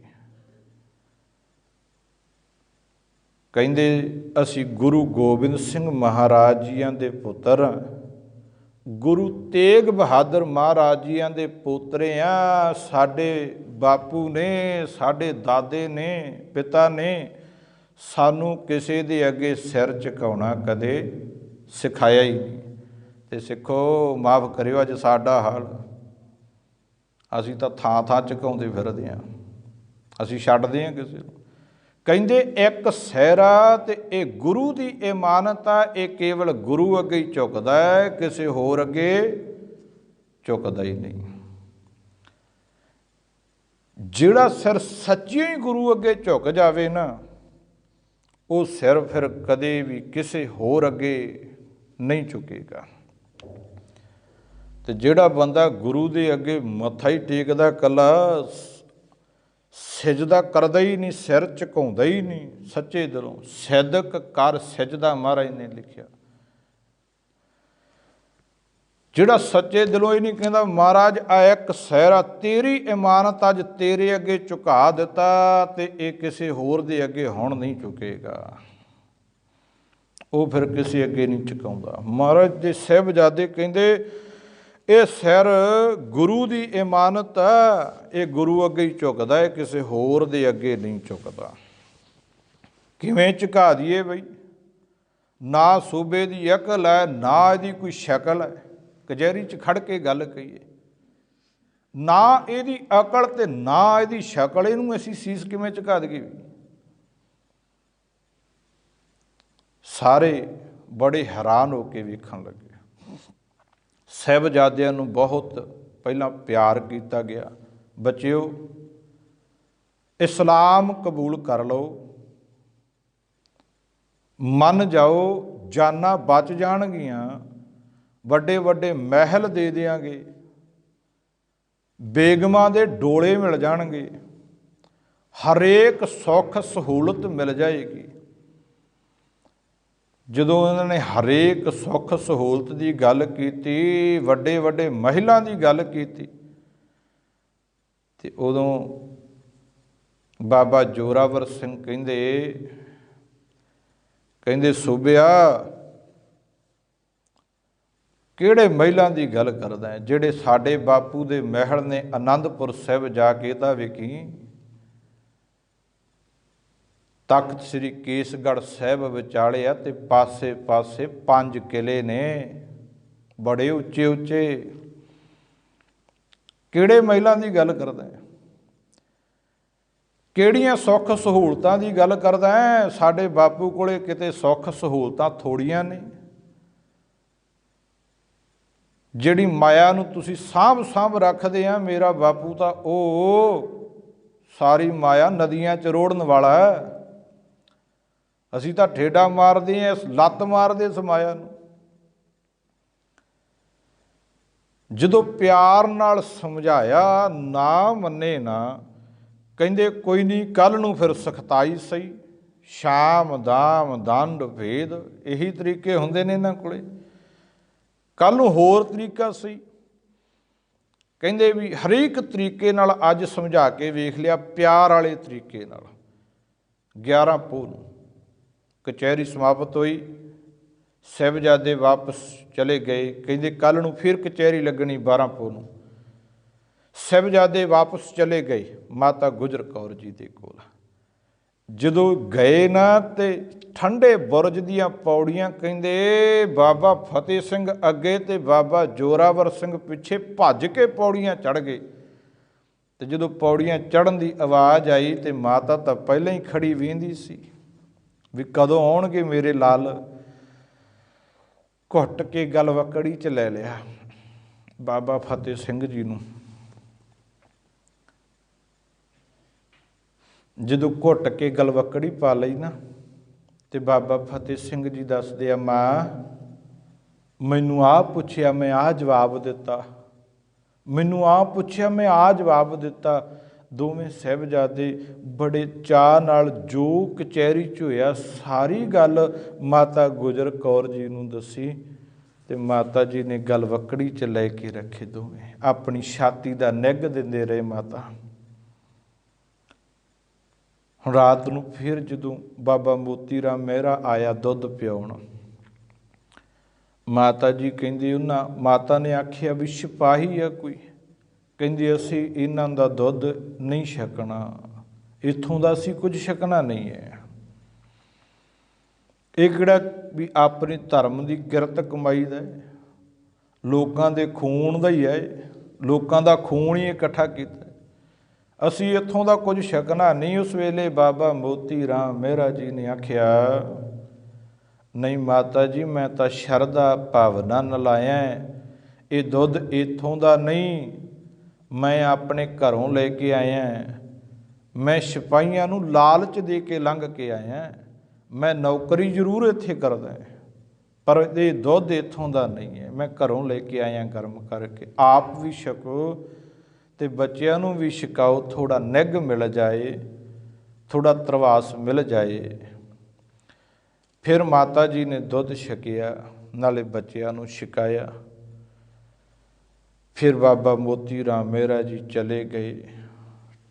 ਠੰਡ 'ਚ ਫਿਰ ਮਾਤਾ ਜੀ ਦੋਨਾਂ ਸਾਹਿਬਜ਼ਾਦਿਆਂ ਨੂੰ ਆਪਣੀ ਗੋਦ ਵਿੱਚ ਲੈ ਕੇ ਸਾਰੀ ਰਾਤ ਬਿਤਾਈ। 11 ਪੋਹ ਦੀ 12 ਪੋਹ ਚੜ੍ਹਿਆ, ਫਿਰ ਕਚਹਿਰੀ ਲੱਗੀ। ਮੈਂ ਥੋੜ੍ਹਾ ਨੇੜੇ ਰੱਖ ਕੇ ਸੁਣਾਵਾਂ। ਫਿਰ ਕਚਹਿਰੀ ਲੱਗੀ ਤੇ ਜਦੋਂ ਅੱਜ ਕਚਹਿਰੀ ਲੱਗੀ ਨਾ 12 ਪੋਹ ਨੂੰ, ਤੇ ਅੱਜ ਇਹ ਨਹੀਂ ਆਖਿਆ ਗਿਆ ਕਿ ਤੁਸੀਂ ਸਲਾਮ ਕਰਿਓ ਜੇ। ਇੱਕ ਤਰੀਕਾ ਅਪਣਾਇਆ ਕਿ ਜਿਹੜਾ ਕਚਹਿਰੀ ਦਾ ਦਰਵਾਜ਼ਾ ਸੀ ਨਾ ਵੱਡਾ, ਉਹ ਬੰਦ ਕਰ ਦਿੱਤਾ, ਛੋਟੀ ਜਿਹੀ ਖਿੜਕੀ ਖੋਲ੍ਹ ਦਿੱਤੀ। ਸੋਚਿਆ ਇਹ ਸੀ ਕਿ ਜਦੋਂ ਸਾਹਿਬਜ਼ਾਦੇ ਆਉਣਗੇ ਖਿੜਕੀ ਵਿੱਚ ਦੀ ਲੰਘਣਗੇ, ਸਿਰ ਅੱਗੇ ਲੰਘਾਉਣਗੇ ਤੇ ਅੱਗੇ ਵਜ਼ੀਰ ਖਾਂ ਬੈਠਾ ਹੋਏਗਾ। ਜਦੋਂ ਸਿਰ ਅੱਗੇ ਕੀਤਾ ਤੇ ਸਾਰੀ ਕਚਹਿਰੀ ਨੂੰ ਕਿਹਾ ਹੋਇਆ ਸੀ ਕਿ ਤਾੜੀਆਂ ਮਾਰ ਦਿਓ ਦਵਾ ਦਵ, ਕਹਿ ਦਿਓ ਵੀ ਸਾਹਿਬਜ਼ਾਦਿਆਂ ਨੇ ਵਜ਼ੀਰ ਖਾਂ ਨੂੰ ਸਿਰ ਝੁਕਾ ਦਿੱਤਾ। ਇਹ ਗੱਲਾਂ ਹੁੰਦੀਆਂ ਬੰਦੇ ਦਾ ਮਨੋਬਲ ਡਿੱਗਣ ਵਾਸਤੇ, ਵੀ ਜਦੋਂ ਹਾਸੀ ਹੋ ਜਾਏ, ਤਾੜੀਆਂ ਵੱਜ ਜਾਣ ਵੀ ਸੀਸ ਝੁਕਾਤਾ, ਤੇ ਬੰਦੇ ਦਾ ਜਿਹੜਾ ਮਨ ਆ ਉਹ ਕਮਜ਼ੋਰ ਪੈ ਜਾਂਦਾ ਹੈ। ਬੰਦੇ ਨੇ ਜਿਹੜੀ ਗੱਲ ਕਰਨੀ ਉਹ ਕਰ ਨਹੀਂ ਸਕਦਾ। ਹੁਣ ਜਦੋਂ ਸਾਹਿਬਜ਼ਾਦਿਆਂ ਨੂੰ ਲੈ ਕੇ ਗਏ, ਵੇਖਿਆ ਵੱਡਾ ਦਰਵਾਜ਼ਾ ਬੰਦ ਹੈ, ਕਾਰਨ ਹੈ ਕੋਈ, ਅਤੇ ਉਹ ਕੋਈ ਆਮ ਬੱਚੇ ਥੋੜ੍ਹੀ ਸੀ, ਉਹ ਸ਼ਹਿਨਸ਼ਾਹਾਂ ਦੇ ਸ਼ਹਿਨਸ਼ਾਹ ਦੇ ਫਰਜ਼ੰਦ ਸਾਹਿਬਜ਼ਾਦੇ ਨੇ। ਸ਼ਕਲ ਕਰਕੇ ਵੀ ਸਾਹਿਬਜ਼ਾਦੇ ਗੁਰੂ ਗੋਬਿੰਦ ਸਿੰਘ ਮਹਾਰਾਜ ਜੀਆਂ ਵਰਗੇ ਆ, ਮਾਫ਼ ਕਰਿਓ ਅਕਲ ਦੇ ਨਾਲ ਵੀ ਉਸ ਗੁਰੂ ਗੋਬਿੰਦ ਸਿੰਘ ਮਹਾਰਾਜ ਜੀਆਂ ਵਰਗੇ ਨੇ। ਜੇ ਚਿਹਰਾ ਮਿਲਦਾ ਹੈ, ਅਕਲ ਵੀ ਉਹੀ ਮਿਲਦੀ ਹੈ, ਸਮਝ ਵੀ ਉਹੀ ਹੈ, ਗਿਆਨ ਵੀ ਉਹੀ ਹੈ। ਐਵੇਂ ਨਹੀਂ ਪਾਤਸ਼ਾਹ ਨੇ ਆਖਿਆ ਬਾਣੀ 'ਚ, ਜੋਤ ਉਹਾ ਸਹਿ ਕਾਇਆ ਫਿਰ ਪਲਟੀਐ। ਜੋਤ ਉਹੀ, ਗਿਆਨ ਉਹੀ, ਸਮਝ ਉਹੀ। ਇੱਕਦਮ ਵੇਖਿਆ ਵੀ ਕਾਰਨ ਹੈ ਕੋਈ। ਫਿਰ ਸਾਹਿਬਜ਼ਾਦੇ ਜਦੋਂ ਅੰਦਰ ਲੰਘਣ ਲੱਗੇ ਨਾ, ਕਹਿੰਦੇ ਫਿਰ ਬਾਬਾ ਜੀ ਨੇ ਪਹਿਲਾਂ ਪੈਰ ਲੰਘਾਇਆ, ਉਡੀਕਦੇ ਸੀ ਸਿਰ ਆਏਗਾ, ਪਰ ਵਜੀਦੇ ਦੇ ਮੱਥੇ ਲੱਗੀ ਸਾਹਿਬਜ਼ਾਦਿਆਂ ਦੀ ਜੁੱਤੀ ਮੱਥੇ ਲੱਗੀ। ਫਿਰ ਹੈਰਾਨ ਹੋਏ ਵੀ ਇਹ ਵੀ ਨਹੀਂ ਚੱਲਿਆ। ਜਦੋਂ ਅੰਦਰ ਕਚਹਿਰੀ 'ਚ ਗਏ, ਫਿਰ ਜਕਾਰਾ ਛੱਡਿਆ। ਫਿਰ ਅੱਜ ਸਾਹਿਬਜ਼ਾਦਿਆਂ ਨੂੰ ਡਰਾਉਣ ਲੱਗੇ, ਮਾਰ ਦਿਆਂਗੇ ਤੁਹਾਨੂੰ ਬਹੁਤ ਕਰੜੀ ਸਜ਼ਾ ਮਿਲੇਗੀ। ਹਰ ਤਰੀਕੇ ਨਾਲ ਡਰਾਇਆ। ਚਲੋ ਜਦੋਂ ਕਿਸੇ ਵੀ ਤਰੀਕੇ ਨਾਲ ਸਾਹਿਬਜ਼ਾਦੇ ਨਾ ਮੰਨੇ, ਗੁਰਮੁਖੋ ਕਿਸੇ ਨੂੰ ਮਨਾ ਲੈਣਾ ਉਹਦੀ ਹਾਰ ਹੁੰਦੀ ਹੈ, ਕਿਸੇ ਨੂੰ ਮਾਰ ਦੇਣਾ ਇਹ ਹਾਰ ਨਹੀਂ ਹੁੰਦੀ ਵੀ ਮੈਂ ਉਹਨੂੰ ਮਾਰਤਾ ਵੀ ਮੈਂ ਜਿੱਤ ਗਿਆ, ਨਹੀਂ। ਹਾਂ, ਕਿਸੇ ਨੂੰ ਮਨਾ ਲੈਣਾ ਉਹਦੀ ਹਾਰ ਤੇ ਮਨਾਉਣ ਵਾਲੇ ਦੀ ਜਿੱਤ। ਜਿਹੜੀ ਗੱਲ ਮਨਾਉਣੀ ਚਾਹੁੰਦੇ ਸੀ ਸਾਹਿਬਜ਼ਾਦੇ ਮੰਨੇ ਨਹੀਂ, ਹਰਾ ਨਹੀਂ ਸਕੇ ਸਾਹਿਬਜ਼ਾਦਿਆਂ ਨੂੰ। ਹਾਰ ਕੇ ਵੀ ਜਿੱਤ ਹੋਈ ਹੈ।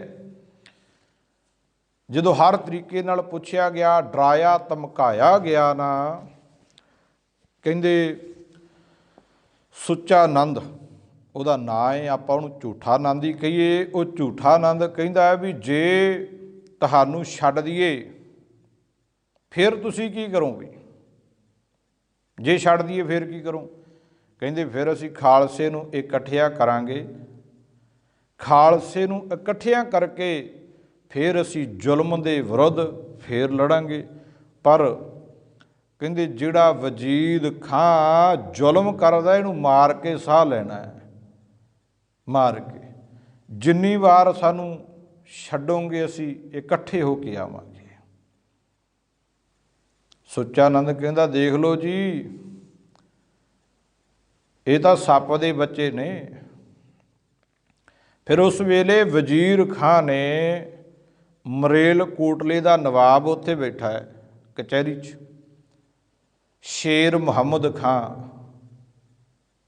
ਉਹਨੂੰ ਆਖਿਆ ਸ਼ੇਰ ਮੁਹੰਮਦ ਖਾਂ, ਨਵਾਬ ਜੀ ਤੁਹਾਡੇ ਭਰਾ ਨੂੰ ਮਾਰਿਆ ਸੀ ਗੁਰੂ ਗੋਬਿੰਦ ਸਿੰਘ ਨੇ ਚਮਕੌਰ ਦੀ ਗੜੀ 'ਚ, ਅੱਜ ਬਦਲਾ ਲੈ ਲਓ, ਦੱਸੋ ਕੀ ਸਜ਼ਾ ਦਈਏ ਇਹਨਾਂ ਨੂੰ, ਅੱਜ ਮੌਕਾ ਹੈ। ਉਸ ਵੇਲੇ ਸ਼ੇਰ ਮੁਹੰਮਦ ਖਾਂ ਕਹਿੰਦਾ ਇਹਨਾਂ ਬੱਚਿਆਂ ਨੂੰ ਸਜ਼ਾ ਨਹੀਂ ਦੇਣੀ, ਮੈਂ ਸਹਿਮਤ ਨਹੀਂ। ਮੇਰੀ ਲੜਾਈ ਗੁਰੂ ਗੋਬਿੰਦ ਸਿੰਘ ਨਾਲ ਹੈ, ਮੈਂ ਉਹਨਾਂ ਤੋਂ ਬਦਲਾ ਲਊਂਗਾ ਆਪਣੇ ਭਰਾ ਦਾ। ਸ਼ੇਰ ਮੁਹੰਮਦ ਖਾਂ ਦਾ ਸਾਰਾ ਪਰਿਵਾਰ ਸਿੱਖਾਂ ਦੇ ਉਲਟ, ਗੁਰੂ ਜੀ ਦੇ ਉਲਟ ਬਗਾਵਤ ਕਰਦਾ ਰਿਹਾ, ਲੜਦੇ ਰਹੇ ਨੇ। ਚਮਕੌਰ ਦੀ ਗੜੀ 'ਚ ਵੀ ਇਹ ਮਰੇਲ ਕੋਟਲੇ ਦਾ ਨਵਾਬ ਆਪਣੀ ਸਾਰੀ ਫੌਜ ਲੈ ਕੇ ਗਿਆ ਸੀ। ਫਿਰ ਜਦੋਂ ਇਹ ਮਰਿਆ ਨਾ, 12 ਪੋਹ 1710 ਨੂੰ ਇਹਨੂੰ ਬਾਬਾ ਬੰਦਾ ਸਿੰਘ ਬਹਾਦਰ ਨੇ ਮਾਰਿਆ ਚੱਪੜ ਚਿੜੀ ਦੇ ਮੈਦਾਨ 'ਚ, ਕਿਉਂਕਿ ਇਹ ਆਪਦੀ ਫੌਜ ਮਰੇਲ ਕੋਟਲੇ ਦੀ ਫੌਜ ਲੈ ਕੇ ਇਹ ਸੂਬਾ ਸਰਹੰਦ ਦੀ ਫੌਜ ਦਾ ਹਿੱਸਾ ਬਣ ਕੇ ਗਿਆ ਚੱਪੜ ਚਿੜੀ ਦੇ ਮੈਦਾਨ 'ਚ ਬਾਬਾ ਬੰਦਾ ਸਿੰਘ ਬਹਾਦਰ ਨਾਲ ਲੜਨ ਵਾਸਤੇ। ਅਤੇ ਇਹ ਮਰਿਆ ਵੀ ਬਾਬਾ ਬੰਦਾ ਸਿੰਘ ਬਹਾਦਰ ਦੇ ਹੱਥੋਂ ਆ। ਮਰੇਲ ਕੋਟਲੇ ਦਾ ਨਵਾਬ ਚੇਤੇ ਰੱਖਿਓ ਜੀ। ਪਰ ਅਸੀਂ ਮਰੇਲਕੋਟਲੇ ਦੇ ਨਵਾਬ ਨੂੰ ਚੰਗਾ ਤਾਂ ਹੀ ਕਹਿੰਦੇ ਹਾਂ ਕਿ ਇੱਕ ਗੱਲ ਹੀ ਚੇਤੇ ਰੱਖਦੇ ਹਾਂ, ਕੋਈ ਬੰਦਾ ਅੱਜ 100 ਕੰਮ ਚੰਗਾ ਕਰ ਦੇਵੇ ਨਾ, ਇੱਕ ਮਾੜਾ ਕਰੇ ਤੇ ਸੁਭਾਅ ਹੈ ਜੀ ਆਮ ਹੀ ਬੰਦੇ ਦਾ 99 ਕੰਮ ਜਿਹੜੇ ਨੇ 99 ਚੰਗੇ ਕੀਤੇ ਉਹ ਭੁੱਲ ਜਾਂਦੇ ਆ, ਤੇ ਇੱਕ ਮਾੜਾ ਚੇਤੇ ਰੱਖਦੇ ਹਨ, ਉਹਦੇ ਸਾਰੇ ਹੀ ਚੰਗੇ ਭੁਲਾ ਦਿੰਦੇ ਅਸੀਂ। ਉਹਦਾ ਮਾੜਾ ਇੱਕ ਹੋਵੇ ਉਹ ਚੱਕੀ ਫਿਰਦੇ ਉਹਨੂੰ ਐਨ ਆਕਾਸ਼ੀ ਚਾੜ੍ਹ ਦਿੰਦੇ ਆ। ਪਰ ਸਿੱਖ ਕੌਮ ਇਹੋ ਜਿਹੀ ਹੈ ਕਿ ਮਰੇਲਕੋਟਲੇ ਦੇ ਨਵਾਬ ਨੇ ਕੋਈ ਚੰਗਾ ਨਹੀਂ ਕਰਿਆ, ਹਰ ਥਾਂ ਚੜ੍ਹ ਕੇ ਗਿਆ, ਫੌਜ ਲੈ ਕੇ ਗਿਆ ਗੁਰੂ ਜੀ ਦੇ ਖਿਲਾਫ ਲੜਨ ਵਾਸਤੇ, ਪਰ ਇੱਕ ਚੰਗਾ ਕੀਤਾ। ਤੇ ਅੱਜ ਸਿੱਖ ਕੌਮ ਮਰੇਲਕੋਟਲੇ ਦੇ ਨਵਾਬ ਨੂੰ ਚੇਤੇ ਕਰਦੀ ਹੈ। ਮਰੇਲਕੋਟਲੇ ਦੀ ਧਰਤੀ ਤੇ ਐਵੇਂ ਨਹੀਂ ਗੁਰਦੁਆਰਾ ਸਾਹਿਬ ਸੁਸ਼ੋਭਿਤ, ਹਾ ਦਾ ਨਾਰਾ ਹੀ ਮਾਰਨ ਕਰਕੇ ਚੇਤੇ ਕਰਦੇ ਹਾਂ। ਇਹੋ ਜਿਹੀ ਕੌਮ ਹੈ, ਉਹਦੇ ਸਾਰੇ ਔਗਣ ਭੁਲਾਤੇ, ਇੱਕ ਗੁਣ ਉਹਨੂੰ ਚੇਤੇ ਰੱਖਦੇ ਅਸੀਂ। ਕੱਲਾ ਇਹ ਹੀ ਨਹੀਂ ਆਖਿਆ ਮਰੇਲਕੋਟਲੇ ਦੇ ਨਵਾਬ ਨੇ ਕਿ ਸਾਹਿਬਜ਼ਾਦਿਆਂ ਤੋਂ ਕੁਝ ਨਹੀਂ ਮਨਾਉਣਾ, ਇਹਨਾਂ ਨੂੰ ਸਜ਼ਾ ਨਹੀਂ ਦੇਣੀ, ਇਹ ਹੀ ਨਹੀਂ ਆਖਿਆ ਕੱਲਾ। ਮਰੇਲਕੋਟਲੇ ਦਾ ਨਵਾਬ ਕਚਹਿਰੀ ਦੇ ਵਿੱਚੋਂ ਉੱਠ ਕੇ ਵਜ਼ੀਰ ਖਾਨਾ ਗੁੱਸੇ ਹੋ ਕੇ ਚਲਿਆ ਗਿਆ। ਤੇ ਜਦੋਂ ਕਚਹਿਰੀ ਲੱਗੀ ਹੋਵੇ ਤੇ ਇੱਕ ਬੰਦਾ ਉੱਠ ਕੇ ਹੋਵੇ ਵੀ ਨਵਾਬ ਚਲਿਆ ਜਾਏ ਤੇ ਕਚਹਿਰੀ ਦੀ ਬਹੁਤ ਵੱਡੀ ਬੇਇੱਜ਼ਤੀ ਹੈ, ਬਹੁਤ ਵੱਡੀ ਬੇਇੱਜ਼ਤੀ ਹੋਈ ਕਚਹਿਰੀ ਦੀ ਉਹਦੇ, ਜਦੋਂ ਮਰੇਲਕੋਟਲੇ ਦਾ ਨਵਾਬ ਚਲਿਆ ਗਿਆ। ਫਿਰ ਕਾਜੀ ਨੂੰ ਆਖਿਆ ਜੀ ਲਾਓ ਫਤਵਾ ਕੋਈ ਸਜ਼ਾ, ਕਹਿੰਦੇ ਬੱਚਿਆਂ ਨੂੰ ਤਾਂ ਸਜ਼ਾ ਦੇ ਹੀ ਨਹੀਂ ਸਕਦੇ, ਸਰਾਹ ਨਹੀਂ ਮੰਨਦੀ, ਕਾਨੂੰਨ ਹੈ ਹੀ ਨਹੀਂ ਇਹ ਬੱਚਿਆਂ ਨੂੰ ਸਜ਼ਾ ਦੇਣ ਦਾ। ਤੇ ਸੁੱਚਾਨੰਦ ਕਹਿੰਦਾ ਜੇ ਬੱਚਿਆਂ ਨੂੰ ਸਜ਼ਾ ਨਹੀਂ ਦੇ ਸਕਦੇ, ਬੱਚੇ ਲਿਖੋ ਹੀ ਨਾ, ਲਿਖ ਦਿਓ ਵੀ ਸੱਪ ਦੇ ਸਪੋਲੀਏ ਸੀ ਸਿਰੀਆਂ ਫਹੀਆਂ ਇੱਦਾਂ। ਫਿਰ ਸੁੱਚਾਨੰਦ ਦੀ ਗੱਲ ਸੁਣ ਕੇ ਕਾਜੀ ਨੇ ਆਖਿਆ ਕਿ ਇਹਨਾਂ ਨੂੰ ਨੀਹਾਂ ਵਿੱਚ ਚਿਣ ਕੇ ਮਾਰ ਦਿੱਤਾ ਜਾਵੇ, ਕੰਧ 'ਚ ਚਿਣ ਦਿਓ। ਫਤਵਾ ਲਾ ਦਿੱਤਾ ਜੀ। ਹੁਣ ਮੈਂ ਆਪ ਜੀਆਂ ਦੇ 5-7 ਮਿੰਟ ਹੋਰ ਲੈਣੇ, ਮਾਫ ਕਰਿਓ, ਸਮਾਂ ਕੱਲ੍ਹ ਦਾ ਥੋੜ੍ਹਾ ਵੱਧ ਹੋ ਜਾਂਦਾ ਹੈ, ਕੱਲ੍ਹ ਤੋਂ ਟਾਈਮ ਨਾਲ ਸਮਾਪਤੀ ਕਰ ਲਿਆ ਕਰਾਂਗੇ। ਸੋ ਹੁਣ ਸਾਹਿਬਜ਼ਾਦੇ ਫਿਰ ਵਾਪਸ ਗਏ, ਬੜੇ ਚਾਅ ਨਾਲ ਜਾ ਕੇ ਮਾਤਾ ਗੁਜਰ ਕੌਰ ਜੀ ਨੂੰ ਮਿਲੇ ਤੇ ਕਹਿੰਦੇ ਮਾਤਾ ਕੱਲ੍ਹ ਨੂੰ ਸਾਨੂੰ ਕੰਧ ਵਿੱਚ ਚਿਣ ਦੇਣਾ, ਨੀਹਾਂ 'ਚ ਚਿਣ ਦੇਣਾ ਇਹਨਾਂ ਨੇ। ਮਾਤਾ ਗੁਜਰ ਕੌਰ ਜੀ ਪਤਾ ਕੀ ਕਹਿੰਦੇ ਨੇ, ਪੁੱਤੋ ਬੱਚਿਓ ਤੁਹਾਨੂੰ ਇਹ ਨੀਹਾਂ 'ਚ ਚਿਣ ਦੇਣਗੇ, ਮਾਰ ਥੋੜ੍ਹੀ ਦੇਣਗੇ, ਮਾਰ ਤਾਂ ਨਹੀਂ ਸਕਦੇ, ਨੀਹਾਂ 'ਚ ਹੀ ਚਿਣਨਗੇ ਨਾ। ਬਾਬਾ ਫਤਿਹ ਸਿੰਘ ਜੀ ਦੇ ਨਾਲ ਜੋ ਕਚਹਿਰੀ 'ਚ ਗੱਲਬਾਤ ਹੋਈ ਸਾਰੀ ਅੱਜ ਮਾਤਾ ਗੁਜਰ ਕੌਰ ਜੀ ਨੂੰ ਦੱਸਦੇ ਆ। ਰਾਤ ਨੂੰ ਫਿਰ ਬਾਬਾ ਮੋਤੀ ਰਾਮ ਮਹਿਰਾ ਜੀ ਦੁੱਧ ਪਿਆ ਗਏ, 2 ਦਿਨ 11 ਪੋਹ ਦੀ ਰਾਤ ਨੂੰ ਤੇ 12 ਪੋਹ ਦੀ ਰਾਤ ਨੂੰ ਦੁੱਧ ਪਿਆ ਕੇ ਗਏ। ਫਿਰ ਮਾਤਾ ਗੁਜਰ ਕੌਰ ਜੀ ਨੇ 12 ਪੋਹ ਦੀ ਰਾਤ ਵੀ ਨਿਗਾਹ ਲਈ, 13 ਪੋਹ ਚੜ੍ਹ ਗਿਆ। ਤੇ ਅੱਜ ਜਦੋਂ ਸਿਪਾਹੀ ਲੈਣ ਆਏ ਨਾ, ਉਦੋਂ ਪਹਿਲਾਂ ਮਾਤਾ ਗੁਜਰ ਕੌਰ ਜੀ ਨੂੰ ਪਤਾ ਹੈ ਵੀ ਅੱਜ ਸਾਹਿਬਜ਼ਾਦਿਆਂ ਨੇ ਜਾਣਾ ਹੈ। ਜਿਹੜੀ ਪੋਟਲੀ 'ਚ ਕਹਿੰਦੇ ਕੱਪੜੇ ਬੰਨ੍ਹੇ ਹੋਏ ਸੀ ਨਾ ਗੱਠ 'ਚ, ਉਹ ਕੱਢੇ, ਵਧੀਆ ਕੱਪੜੇ ਵੀ ਪਾ ਦਿੱਤੇ ਤੇ ਆਪਣੇ ਹੱਥੀਂ ਦਸਤਾਰਾਂ ਵੀ ਬੰਨ੍ਹਦੀ ਹੈ ਮਾਤਾ ਗੁਜਰ ਕੌਰ। ਕਿੱਡਾ ਦਿਲ ਹੋਏਗਾ ਮਾਤਾ ਦਾ, ਕਿੱਡਾ ਵੱਡਾ ਦਿਲ। ਮਾਂ ਨੂੰ ਪੁੱਤ ਘੱਟ ਪਿਆਰੇ ਹੁੰਦੇ, ਦਾਦੀ ਨੂੰ ਜ਼ਿਆਦਾ ਪਿਆਰੇ ਹੁੰਦੇ ਆ, ਮੂਲ ਨਾਲੋਂ ਕਹਿੰਦੇ ਵਿਆਜ ਜ਼ਿਆਦਾ ਪਿਆਰਾ ਹੈ। ਤੇ ਨਾਲ ਮਾਤਾ ਗੁਜਰ ਕੌਰ ਜੀ ਮਨ ਹੀ ਮਨ ਮਾਤਾ ਜੀਤਾ ਨੂੰ ਚੇਤੇ ਕਰਦੇ ਆ ਵੀ ਜੀਤਾ ਅੱਜ ਤੂੰ ਹੁੰਦੀ ਨਾ ਤੇ ਤੂੰ ਜਾਂਦੀ ਵਾਰ ਆਪਣੇ ਬੱਚਿਆਂ ਨੂੰ ਵੇਖ ਲੈਂਦੀ, ਦੁੱਖ ਹੋਵੇ ਤਾਂ ਵੀ ਮਾਂ ਚੇਤੇ ਆਉਂਦੀ ਹੈ। ਬਹੁਤ ਵੱਡਾ ਸੁੱਖ ਆ ਜਾਏ ਘਰ ਵਿੱਚ, ਦੁੱਖ ਆ ਜਾਏ ਤਾਂ ਵੀ, ਵੱਡਾ ਸੁੱਖ ਮਿਲ ਜਾਏ ਤੇ ਤਾਂ ਵੀ ਮਾਂ ਚੇਤੇ ਆਉਂਦੀ ਹੈ। ਜਿਹੜਾ ਸਾਡੇ ਪਰਿਵਾਰ ਦਾ ਕੋਈ ਮੈਂਬਰ ਗਿਆ ਹੁੰਦਾ ਨਾ, ਚੜ੍ਹਾਈ ਕੀਤਾ ਹੁੰਦਾ, ਉਹ ਸਾਨੂੰ ਖੁਸ਼ੀ 'ਚ ਵੀ ਚੇਤੇ ਆਉਂਦਾ ਤੇ ਗਮੀ 'ਚ ਵੀ ਚੇਤੇ ਆਉਂਦਾ ਹੈ। ਕਿਸੇ ਪੁੱਤ ਦੀ ਮਾਂ ਚੜ੍ਹਾਈ ਕਰ ਜਾਏ ਤੇ ਜਿੱਦੇ ਉਹਦੇ ਸਿਹਰੇ ਵੱਜਦੇ ਵਿਆਹ ਹੁੰਦਾ ਨਾ, ਉਦੋਂ ਚੇਤੇ ਆਉਂਦਾ ਹੈ ਵੀ ਅੱਜ ਮੇਰੀ ਮਾਂ ਹੁੰਦੀ ਤੇ ਉਹਨੇ ਵਾਰ ਕੇ ਪਾਣੀ ਪੀਣਾ ਸੀ। ਆਉਂਦੀ ਚੇਤੇ। ਕਿਸੇ ਮਾਂ ਦਾ ਪੁੱਤ ਚੜ੍ਹਾਈ ਕਰ ਜਾਏ, ਕਿਸੇ ਦੇ ਘਰ ਵਿਆਹ ਹੋਵੇ ਤੇ ਚੇਤੇ ਆਉਂਦਾ ਵੀ ਮੇਰਾ ਵੀ ਪੁੱਤ ਹੁੰਦਾ ਸੀ ਤੇ ਮੈਂ ਵੀ ਐਂ ਵਿਆਹੁਣਾ ਸੀ। ਅੱਜ ਮਾਤਾ ਜੀਤਾ ਨੂੰ ਮਾਤਾ ਗੁਜਰ ਕੌਰ ਜੀ ਚੇਤੇ ਕਰਦੇ ਆ ਵੀ ਜੀਤਾ ਅੱਜ ਤੂੰ ਹੁੰਦੀ ਤੇ ਜਾਂਦੀ ਵਾਰ ਬਾਬਾ ਫਤਿਹ ਸਿੰਘ ਜੀ ਨੂੰ ਚੇਤੇ ਕਰ ਲੈਂਦੀ। ਕਿਤੇ ਝਾਤ ਮਾਰ ਕੇ ਦੇਖਿਓ, ਸਾਰੇ ਬੱਚਿਆਂ ਵਾਲੇ ਬੈਠੇ ਹੋ, 7 ਤੇ 9 ਸਾਲ ਦੀ ਉਮਰ ਹੈ, ਕੋਈ ਬਹੁਤੀ ਵੱਡੀ ਉਮਰ ਨਹੀਂ, ਕੋਈ ਸਮਝ ਨਹੀਂ ਹੁੰਦੀ। ਮਾਤਾ ਗੁਜਰ ਕੌਰ ਤਿਆਰ ਕਰਦੇ ਆ, ਸਿਪਾਹੀ ਆ ਜਾਂਦੇ ਆ, ਜਦੋਂ ਲੈ ਕੇ ਜਾਂਦੇ ਆ ਨਾ ਤੇ ਅੱਜ ਮਾਤਾ ਦਾ ਅੰਦਰੋਂ ਦਿਲ ਨਹੀਂ ਕਰਦਾ ਵੀ ਮੈਂ ਸਾਹਿਬਜ਼ਾਦਿਆਂ ਨੂੰ ਤੋਰ ਦਿਆਂ। ਪਤਾ ਹੈ ਅੱਜ ਜਾਣਗੇ ਤੇ ਮੁੜ ਕੇ ਮੇਰੇ ਕੋਲੋਂ ਮੁੜ ਕੇ ਆਉਣਾ ਨਹੀਂ, ਮੁੜ ਕੇ ਨਹੀਂ ਮੇਰੇ ਕੋਲੇ ਆਉਣਾ। ਬੜਾ ਪਿਆਰ ਕੀਤਾ, ਮੱਥਾ ਚੁੰਮਿਆ, ਦੋਨਾਂ ਨੂੰ ਘੁੱਟ ਘੁੱਟ ਕੇ ਸਿਪਾਹੀ ਖੜਿਆਂ ਤੋਂ ਗਲਵੱਕੜੀਆਂ ਪਾਉਂਦੀ ਹੈ ਮਾਤਾ। ਅੱਜ ਮਾਤਾ ਦੇ ਕੋਲੋਂ ਸਿਪਾਹੀ ਲੈ ਕੇ ਤੁਰ ਗਏ। ਮਾਤਾ ਬੁਰਜ ਦੇ ਉੱਪਰ ਖੜ ਕੇ ਵੇਂਦੀ ਰਹੀ, ਜਿੰਨਾ ਚਿਰ ਦਿਸਦੇ ਰਹੇ ਵੇਂਦੀ ਰਹੀ, ਜਿੰਨਾ ਚਿਰ ਦਿਸਦੇ ਰਹੇ ਮਾਤਾ ਵੇਂਦੀ ਰਹੀ। ਜਦੋਂ ਓਹਲੇ ਹੋਣ ਲੱਗੇ ਤੇ ਸਾਹਿਬਜ਼ਾਦੇ ਵੀ ਜਾਂਦੇ, ਅੱਜ ਪਿੱਛੇ ਨੂੰ ਮੁੜ ਮੁੜ ਕੇ ਦੇਖਦੇ ਨੇ।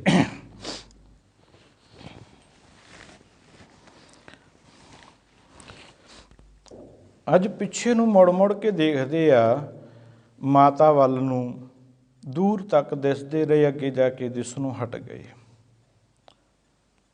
ਮਾਤਾ ਜੀ ਬੈਠੇ ਰਹੇ ਬੁਰਜ ਤੇ। ਸਾਹਿਬਜ਼ਾਦਿਆਂ ਨੂੰ ਲਿਜਾ ਕੇ ਕਹਿੰਦੇ ਇੱਕ ਮਿਸਤਰੀ ਸੱਦਿਆ ਏ, ਨੀਹਾਂ ਦੇ ਵਿੱਚ ਚਿਣ ਦਿੱਤਾ ਗਿਆ। ਉਹ ਦਿਨ ਅੱਜ ਦਾ ਦਿਨ ਹੈ, 13 ਪੋਹ, ਤਕਰੀਬਨ 317 ਸਾਲ ਲੰਘ ਗਏ। 317 ਸਾਲ ਪਹਿਲਾਂ ਅੱਜ ਵਾਲਾ ਉਹ ਦਿਨ ਸਾਹਿਬਜ਼ਾਦਿਆਂ ਨੂੰ ਨੀਹਾਂ ਵਿੱਚ ਚਿਣ ਦਿੱਤਾ ਗਿਆ। ਜਦੋਂ ਚਿਣ ਲੱਗੇ ਤੇ ਕਹਿੰਦੇ ਨਾ, ਜਦੋਂ ਗੋਡਿਆਂ ਕੋਲ ਆਏ ਤੇ ਮਿਸਤਰੀ ਇੱਟ ਨੂੰ ਭੰਨਣ ਲੱਗਿਆ ਤੇ ਬਾਬਾ ਜੋਰਾਵਰ ਸਿੰਘ ਕਹਿੰਦੇ ਇਹ ਕੀ ਕਰਨ ਲੱਗਿਆ? ਕਹਿੰਦੇ ਜੀ ਗੋਡੇ ਆ ਗਏ, ਇੱਟ ਭੰਨ ਕੇ ਲਾਉਣੀ ਪੈਣੀ ਆ।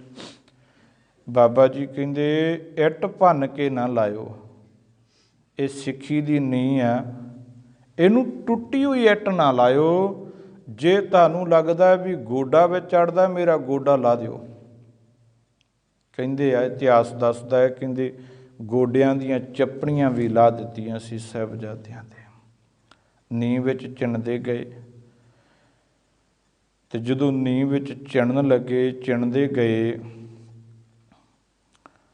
ਤੇ ਬਾਬਾ ਜੋਰਾਵਰ ਸਿੰਘ ਕਹਿੰਦੇ ਉਹਦੀ ਅੱਖਾਂ 'ਚ ਪਾਣੀ ਆ ਗਿਆ ਤੇ ਬਾਬਾ ਫਤਿਹ ਸਿੰਘ ਕਹਿਣ ਲੱਗੇ ਵੀਰ ਡੋਲ ਗਿਆ? ਕਹਿਣ ਲੱਗਿਆ ਵੀਰੇ ਡੋਲਿਆ ਨਹੀਂ, ਮੈਂ ਤਾਂ ਰੋਇਆ ਵੀ ਤੂੰ ਹੈ ਤਾਂ ਮੇਰੇ ਨਾਲੋਂ ਛੋਟਾ ਹੈ, ਪਰ ਦਾਦਾ ਜੀ ਦੇ ਕੋਲੇ ਤੂੰ ਮੇਰੇ ਨਾਲੋਂ ਪਹਿਲਾਂ ਚਲਿਆ ਜਾਣਾ, ਕਿਉਂਕਿ ਛੋਟਾ ਉਹਨੇ ਨੀਂਹ ਵਿੱਚ ਪਹਿਲਾਂ ਚਿਣਿਆ ਜਾਣਾ ਹੈ। ਤੂੰ ਦਾਦਾ ਜੀ ਦੀ ਗੋਦ ਵਿੱਚ ਪਹਿਲਾਂ ਚਲਿਆ ਜਾਣਾ, ਮੈਂ ਬਾਅਦ ਵਿੱਚ ਆਵਾਂਗਾ, ਮੈਂ ਤਾਂ ਰੋਇਆ। ਚਿਣਦੇ ਗਏ, ਜਦੋਂ ਕੰਧ ਛਾਤੀਆਂ ਤੱਕ ਆਈ, ਕਹਿੰਦੇ ਧਰਤੀ ਵੀ ਡੋਲ ਗਈ, ਕੰਧ ਡਿੱਗ ਪਈ, ਸਰੀਰ 'ਤੇ ਸੱਟਾਂ ਲੱਗ ਗਈਆਂ ਬਾਬਾ ਜੀ ਦੇ। ਸਾਡੇ ਉਹ ਬਾਬੇ ਨੇ, ਅੱਜ ਹਰ ਕਿਸੇ ਨੂੰ ਅਸੀਂ ਬਾਬਾ, ਆਮ ਗ੍ਰੰਥੀ ਸਿੰਘ ਹੋਵੇ ਉਹਨੂੰ ਵੀ ਅਸੀਂ ਬਾਬਾ ਸ਼ਬਦ ਵਰਤ ਦਿੰਦੇ ਹਾਂ। ਵੈਸੇ ਆਪਾਂ ਸਾਰੇ ਭਾਈ ਭਾਈ, ਮੇਰੇ ਹਰ ਪ੍ਰੀਤਮ ਕੀ ਕੋਈ ਬਾਤ ਸੁਣਾਵੇ ਸੋ ਭਾਈ ਸੋ ਮੇਰਾ ਵੀਰ। ਅਸੀਂ ਤਾਂ ਭੈਣ ਭਾਈ ਹਾਂ ਸਾਰੇ। ਬਾਬੇ ਤਾਂ ਉਹ ਨੇ, ਬਾਬਾ ਅਕਲ ਨੂੰ ਕਹਿੰਦੇ ਨੇ, ਜਿਹਦੇ ਕੋਲੇ ਅਕਲ ਹੋਵੇ, ਜਿਹਦੇ ਕੋਲੇ ਸਮਝ ਹੋਵੇ। ਕਹਿੰਦੇ ਜਦੋਂ ਕੰਧ ਡਿੱਗ ਪਈ, ਸਰੀਰ 'ਤੇ ਸੱਟਾਂ ਲੱਗ ਗਈਆਂ, ਖੂਨ ਸਿਮਣ ਲੱਗਿਆ ਤੇ ਪਤਾ ਜੇ ਸਾਹ ਚੱਲਦੇ, ਛਾਤੀ 'ਤੇ ਹੱਥ ਲਾ ਕੇ ਦੇਖਿਆ ਤੇ ਵਜ਼ੀਰ ਖਾਂ ਕਹਿੰਦਾ ਹੁਣ ਮੰਨ ਜਾਣਗੇ, ਤਲੀਆਂ ਮਲੋ। ਹੱਥਾਂ ਪੈਰਾਂ ਦੀਆਂ ਤਲੀਆਂ ਨੂੰ ਮਲਿਆ ਗਿਆ। ਕਹਿੰਦੇ ਹੁਣ ਪੁੱਛੋ, ਕਹਿੰਦੇ ਇਸਲਾਮ ਕਬੂਲ ਕਰ ਲਓ, ਜਾਨ ਬਚ ਜਾਣੀ ਹੈ। ਕਹਿੰਦੇ ਬੋਲਿਆ ਤਾਂ ਨਹੀਂ ਗਿਆ ਸਾਹਿਬਜ਼ਾਦਿਆਂ ਤੋਂ, ਸਿਰ ਹਿਲਾ ਦਿੱਤੇ ਵੀ ਸਾਨੂੰ ਇਸਲਾਮ ਕਬੂਲ ਨਹੀਂ ਹੈ। ਜਦੋਂ ਸਿਰ ਹਿਲਾ ਦਿੱਤੇ ਤੇ ਫਿਰ ਇੱਥੇ ਹੀ ਸਰਹੰਦ 'ਚ ਕੈਦ ਕੱਟ ਰਹੇ ਸੀ ਸਮਾਣੇ ਦੇ 2 ਬੰਦੇ, ਜਿਨ੍ਹਾਂ ਨੂੰ ਉਮਰ ਕੈਦ ਸੀ, ਕਿਉਂਕਿ ਕੋਈ ਵੀ ਜਲਾਦ ਸਾਹਿਬਜ਼ਾਦਿਆਂ ਨੂੰ ਸ਼ਹੀਦ ਕਰਨ ਨੂੰ ਤਿਆਰ ਨਾ ਹੋਇਆ, ਕੋਈ ਨਾ ਮੰਨੇ, ਤੇ ਉਹਨਾਂ ਨਾਲ ਕੰਪਰੋਮਾਈਜ਼ ਕਰ ਲਿਆ ਕਿ ਤੁਹਾਨੂੰ ਅਸੀਂ ਬਰੀ ਕਰ ਦਿਆਂਗੇ, ਛੱਡ ਦਿਆਂਗੇ ਜੇ ਤੁਸੀਂ ਸਾਹਿਬਜ਼ਾਦਿਆਂ ਨੂੰ ਸ਼ਹੀਦ ਕਰ ਦਿਓ। ਉਹ ਸਮਾਣੇ ਦੇ ਜਲਾਦ ਜਿਨ੍ਹਾਂ ਦਾ ਨਾਮ ਸ਼ਾਸਲ ਵੇਗ ਤੇ ਵਾਸ਼ਲ ਵੇਗ, ਉਹਨਾਂ ਨੂੰ ਲਿਆਂਦਾ ਗਿਆ। ਉਹਨਾਂ ਨੇ ਫਿਰ ਸਾਹਿਬਜ਼ਾਦਿਆਂ ਦੀਆਂ ਉਹ ਛਾਤੀਆਂ ਦੇ ਉੱਪਰ ਬਹਿ ਗਏ, ਛਾਤੀਆਂ ਦੇ ਉੱਪਰ ਬਹਿ ਕੇ ਨਾ ਸਾਹਿਬਜ਼ਾਦਿਆਂ ਦੀਆਂ ਫਿਰ ਜਿਹੜੀਆਂ ਸਾਹ ਰਗਾਂ ਸੀ ਉਹ ਕੱਟਣ ਲੱਗੇ। ਇਤਿਹਾਸ ਦੱਸਦਾ ਹੈ, ਕਹਿੰਦੇ ਦੋਹਾਂ ਜਲਾਦਾਂ ਨੇ ਸਾਹਿਬਜ਼ਾਦਿਆਂ ਦੀਆਂ ਛਾਤੀਆਂ 'ਤੇ ਬੈਠ ਕੇ ਗੋਡੇ ਮੂਧੇ ਮਾਰ ਕੇ ਬੈਠੇ ਨੇ। ਤੇ ਕਹਿੰਦੇ ਉਦੋਂ ਸਮਾਂ ਸੀ 11:15 ਤੋਂ 11:30 ਦੇ ਵਿੱਚ ਦਾ ਸਮਾਂ। 11:15 ਵਜੇ ਉਹ ਸਾਹ ਰਗਾਂ ਕੱਟਣ ਲੱਗੇ। ਪੌਣਾ ਘੰਟਾ ਉਹ ਹੌਲੀ ਹੌਲੀ ਤਰਫਾ ਕੇ ਸਾਹਿਬਜ਼ਾਦਿਆਂ ਨੂੰ ਸ਼ਹੀਦ ਕਰਦੇ। 11:15 ਵਜੇ ਸਾਹ ਰਗਾਂ ਕੱਟਣ ਲੱਗੇ ਹੌਲੀ ਹੌਲੀ, ਤੇ 11:30 ਤੱਕ ਉਹਨਾਂ ਨੇ ਸਾਹਿਬਜ਼ਾਦਿਆਂ ਦੀਆਂ ਸਾਹ ਰਗਾਂ ਕੱਟੀਆਂ। ਤੇ ਕਹਿੰਦੇ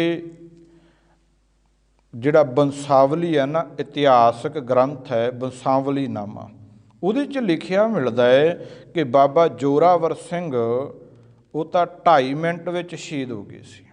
ਸਾਹ ਰਗ ਚਲੋ ਬਾਅਦ ਤੱਕ ਕੱਟਦੇ ਰਹੇ, ਜਿੰਨਾ ਚਿਰ ਪੈਰ ਹਿੱਲਦੇ ਰਹੇ, 2.5 ਮਿੰਟ ਤੱਕ ਪੈਰ ਹਿੱਲਦੇ ਰਹੇ, 2.5 ਮਿੰਟ ਤੱਕ ਸ਼ਹੀਦ ਹੋ ਗਏ ਸੀ।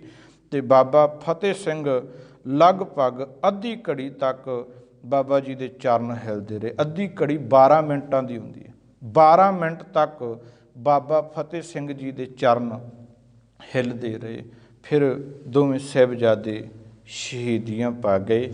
ਤੇ ਫਿਰ ਉਹਨਾਂ ਦਾ ਕਿਵੇਂ ਸੰਸਕਾਰ ਹੋਇਆ, ਇਹ ਆਪਾਂ ਇਤਿਹਾਸ ਦੀ ਲੜੀ ਅੱਗੇ ਕੱਲ੍ਹ ਨੂੰ ਇੱਥੋਂ ਹੀ ਤੋਰ ਲਾਂਗੇ। ਸੋ ਅੱਜ ਸਾਹਿਬਜ਼ਾਦਿਆਂ ਦਾ ਸ਼ਹੀਦੀ ਦਿਹਾੜਾ ਹੈ, ਛੋਟੇ ਸਾਹਿਬਜ਼ਾਦਿਆਂ ਦਾ।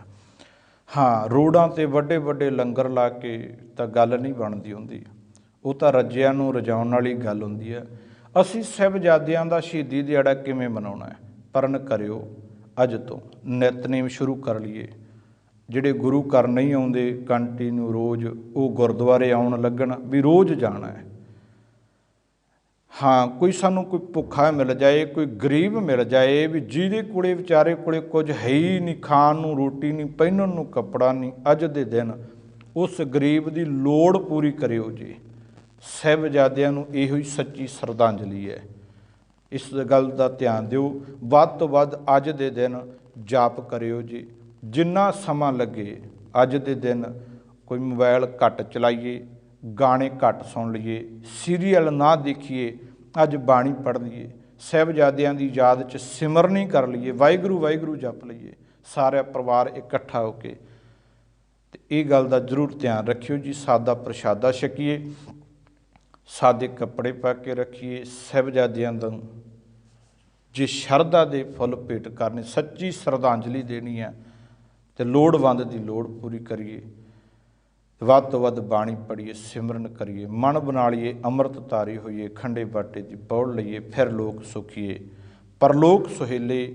ਨਾਨਕ ਹਰ ਪ੍ਰਭ ਆਪ ਪਹਿਮੇਲੇ ਹੁੰਦੇ ਨੇ। ਇਤਿਹਾਸ ਦੀ ਵਿਚਾਰ ਕਰਦੇ ਆਂ, ਦਾਸ ਤੋਂ ਇੱਕ ਨਹੀਂ, ਅਨੇਕਾਂ ਹੀ ਭੁੱਲਾਂ ਹੋਈਆਂ ਹੋਣੀਆਂ। ਗੁਰੂ ਔਰ ਗੁਰੂ ਜੀ ਦੀ ਸੰਗਤ ਬਖਸ਼ਣ ਯੋਗ ਹੈ। ਭੁੱਲਾਂ ਚੁੱਕਾਂ ਦੀ ਖਿਮਾ। ਰਾਮ